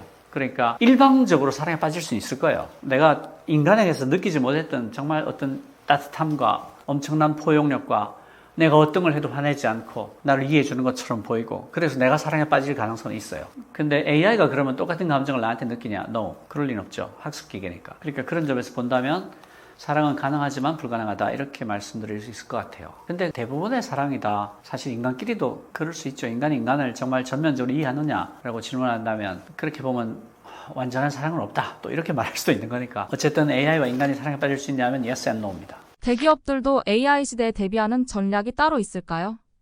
대기업이 AI 시대를 대비하는 전략에 대해서는 제가 드릴 말씀이 좀 있는데요. 하나는 AI에 대한 오해입니다. 지금 챗GPT, 클로드, 제미나이 프로 이런 것들이 너무 인기를 끄니까 인공지능은 다 생성형 인공지능이라고 오해를 하게 돼요. 근데 실제로는 머신러닝이 훨씬 범위가 큽니다. 포스코가 어떻게 1g 원료도 투입하지 않고 쇠를 하루에 240톤이나 더 생산하게 됐을까? 이건 명백히 생성형 인공지능으로 한 게 아니에요. 아무 관계 없어요. 머신러닝이 하는 일을 한마디로 해보라 그러면 잠재된 패턴을 찾아내는 일을 한다고 그랬잖아요. 그러니까 어떤 철광석을 쓰고 그날의 온도가 어때고 그날의 습도가 어땠고 그날의 풍향이 어때고 그날의 풍속이 어땠고 용광로 전체의 표면 온도가 부분별로 어떻게 균일했고 이런 모든 것들을 아우르는 잠재적인 패턴이 있었을 거란 말이에요. 그걸 최적의 조건을 잘 맞추면 최고의 쇠가 가장 많이 나올 거 아니에요. 근데 변수가 너무 많으니까 지금까지는 그 변수를 다 알아챌 수가 없었죠. 근데 AI는 잠재된 패턴을 찾아내는 애니까 그 패턴을 찾아낼 수 있단 말이죠. 그렇게 해서 포스코가 매일 240톤의 쇠를 더 생산할 수 있게 된 거죠. 그 패턴을 찾아냄으로써. 근데 거기에는 1g 원료도 들어가지 않았어요. 이건 생성형 인공지능이 아닙니다. 그냥 잠재된 패턴을 찾아내는 머신러닝이죠. 예를 들어서 불량품을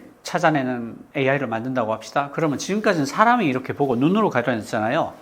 근데 사람이 눈으로 어떻게 가려낼까요? 거기에는 패턴이 있기 때문이죠. 정상 부품의 패턴과 정상이 아닌 부품의 패턴은 다를 거란 말이에요. 모양이 다를 수밖에 없잖아요. 그걸 인간이 손으로, 눈으로 일일이 보면서 가려냈단 말이에요. 근데 가려낸 기준들이 있었을 거란 말이에요. 그러면 그 패턴을 학습시키면 AI는 너무나 쉽게, 너무나 빠르게 불량품을 즉시 가려내게 되는 거죠. 인간보다 훨씬 정확하게. 왜냐하면 인간은 지치기도 하고, 잘못 보기도 하고, 깜빡 졸기도 하고 그러잖아요. 그러니까 인간보다 훨씬 더 정확하게, 말도 안 되는 속도로, 미친 듯한 속도로 가려낼 수가 있는 거죠. 이것도 생성형 인공지능하고 아무 관계 없어요. 관계 없잖아요. 그냥 잠재된 패턴을 찾는 거지. 그리고 그 돼지 몸무게를 가려내는 AI. 그러니까 사육장 천장에 카메라를 딱 한 대만 달면 됩니다. 그럼 얘가 돼지의 몸이 이러면 몇 킬로더라 해서 거의 몇백 그램의 오차를 가지고 그대로 돼지 몸무게를 다 알려주거든요. 이것도 잠재된 패턴을 찾아내서 그렇게 하는 거죠. 그러니까 엄청나게 많은 돼지의 모양과 그 실제 돼지의 몸무게를 다 매칭한 데이터만 있으면 그 데이터를 가지고 잠재된 패턴을 학습을 해서 그냥 맞추는 거예요. 그러니까 기업들은 사실은 챗GPT 이런 게 아주 멋있어 보이지만 걔보다는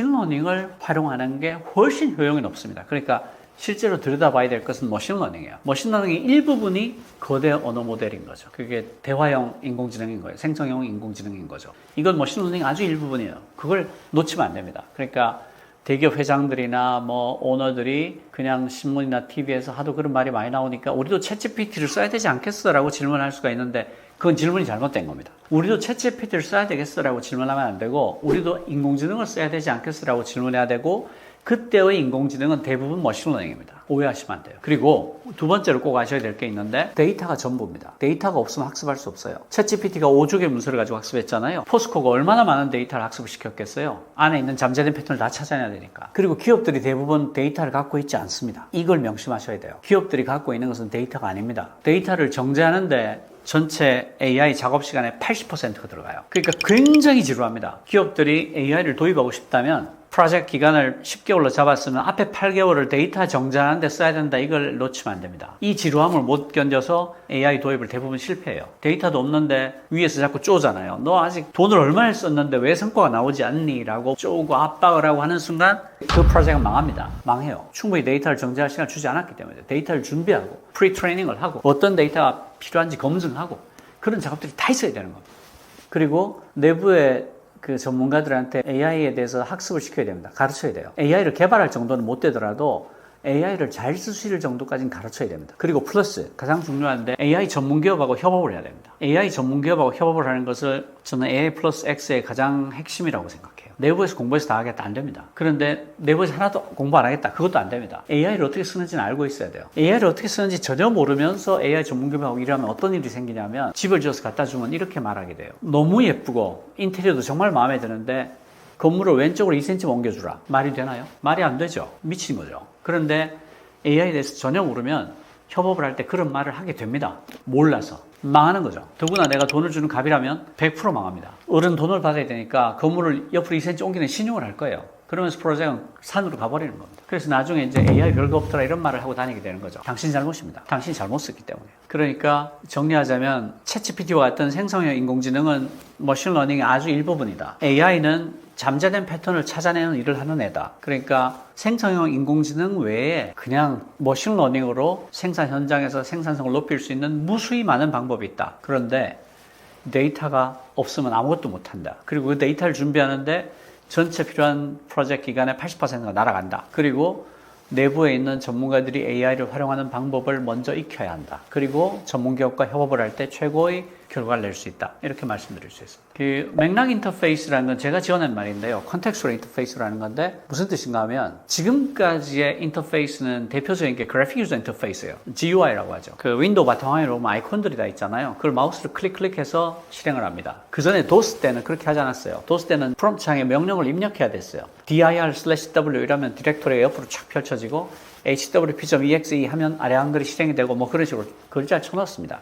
근데 이게 너무 번거로우니까 그렇게 하지 말고 아이콘을 그림으로 만들어서 마우스로 클릭하면 실행되게 하자. 그럼 우리가 쳐넣을 이유가 하나도 없으니까. 엄청 편하죠. 그걸 그래픽 유저 인터페이스, GUI라고 합니다. 지금까지의 인터페이스는 다 GUI가 대세였어요. 식당에 가면 있는 키오스크도 다 GUI죠. 스마트폰 열어서 보이는 바탕화면도 전부 GUI입니다. 그런데 AI가 나타나면서 그 단계도 필요 없어지게 된 거예요. 예를 들면 이런 식입니다. AI는 맥락을 다 이해합니다. 맥락을 완전히 다 알고 있죠. 그러니까 그냥 내가 아이패드를 가지고 수학 문제를 풀고 있다가 그냥 화면을 보면서 이렇게 얘기하면 돼요. 야, 내가 사인 값을 구하는 공식을 잊어먹었는데 이 삼각형의 어느 변을 나눈 게 사인 값이니? 라고 물으면 됩니다. 왜 이걸로 충분할까요? 내가 보는 화면을 걔도 보고 있기 때문입니다. 나랑 맥락을 공유하고 있는 거예요.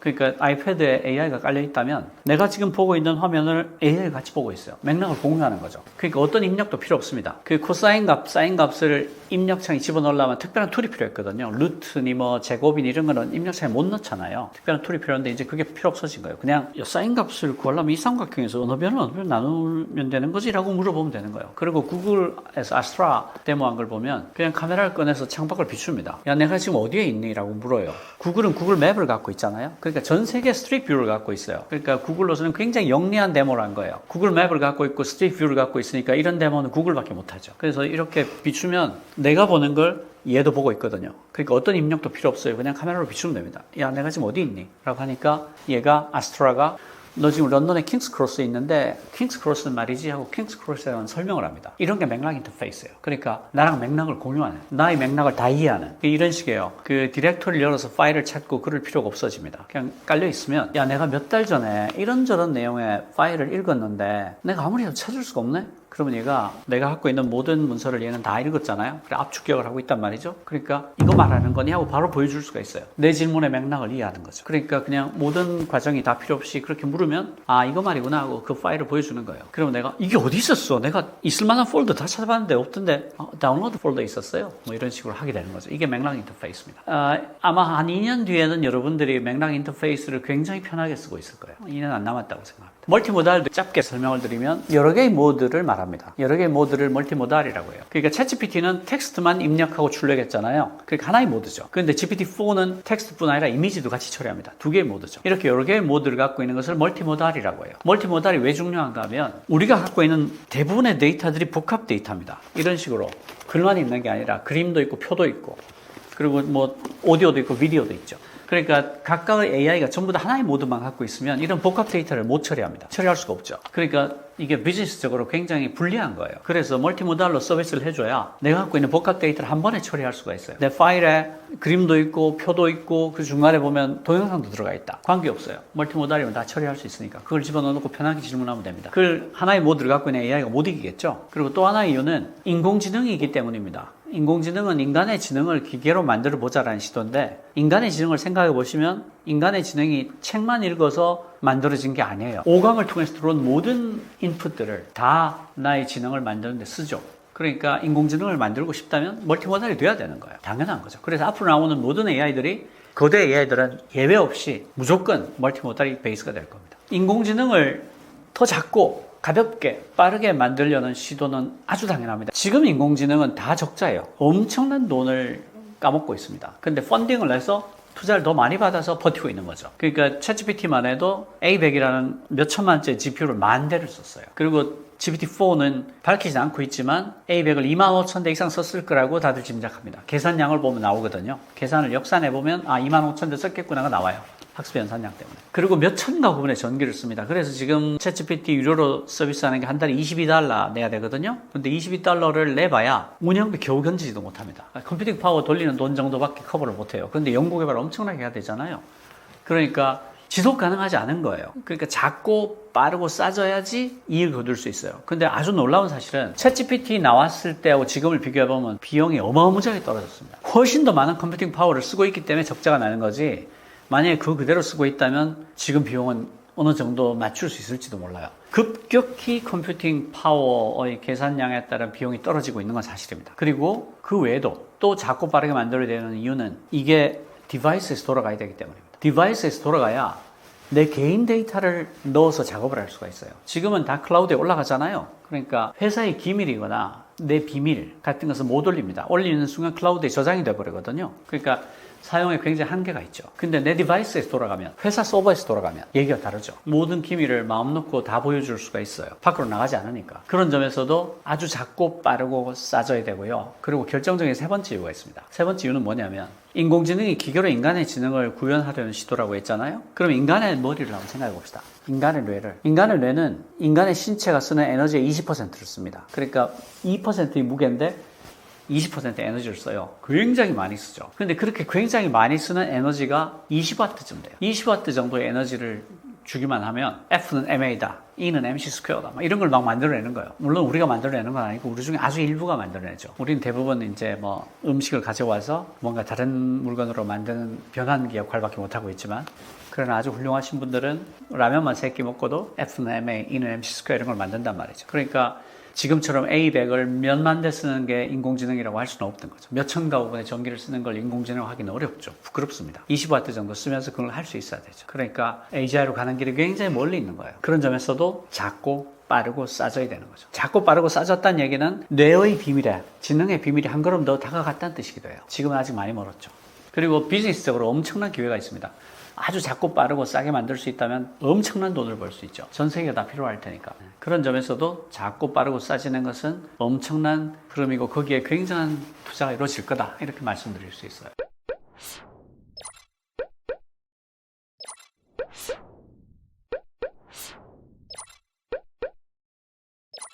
you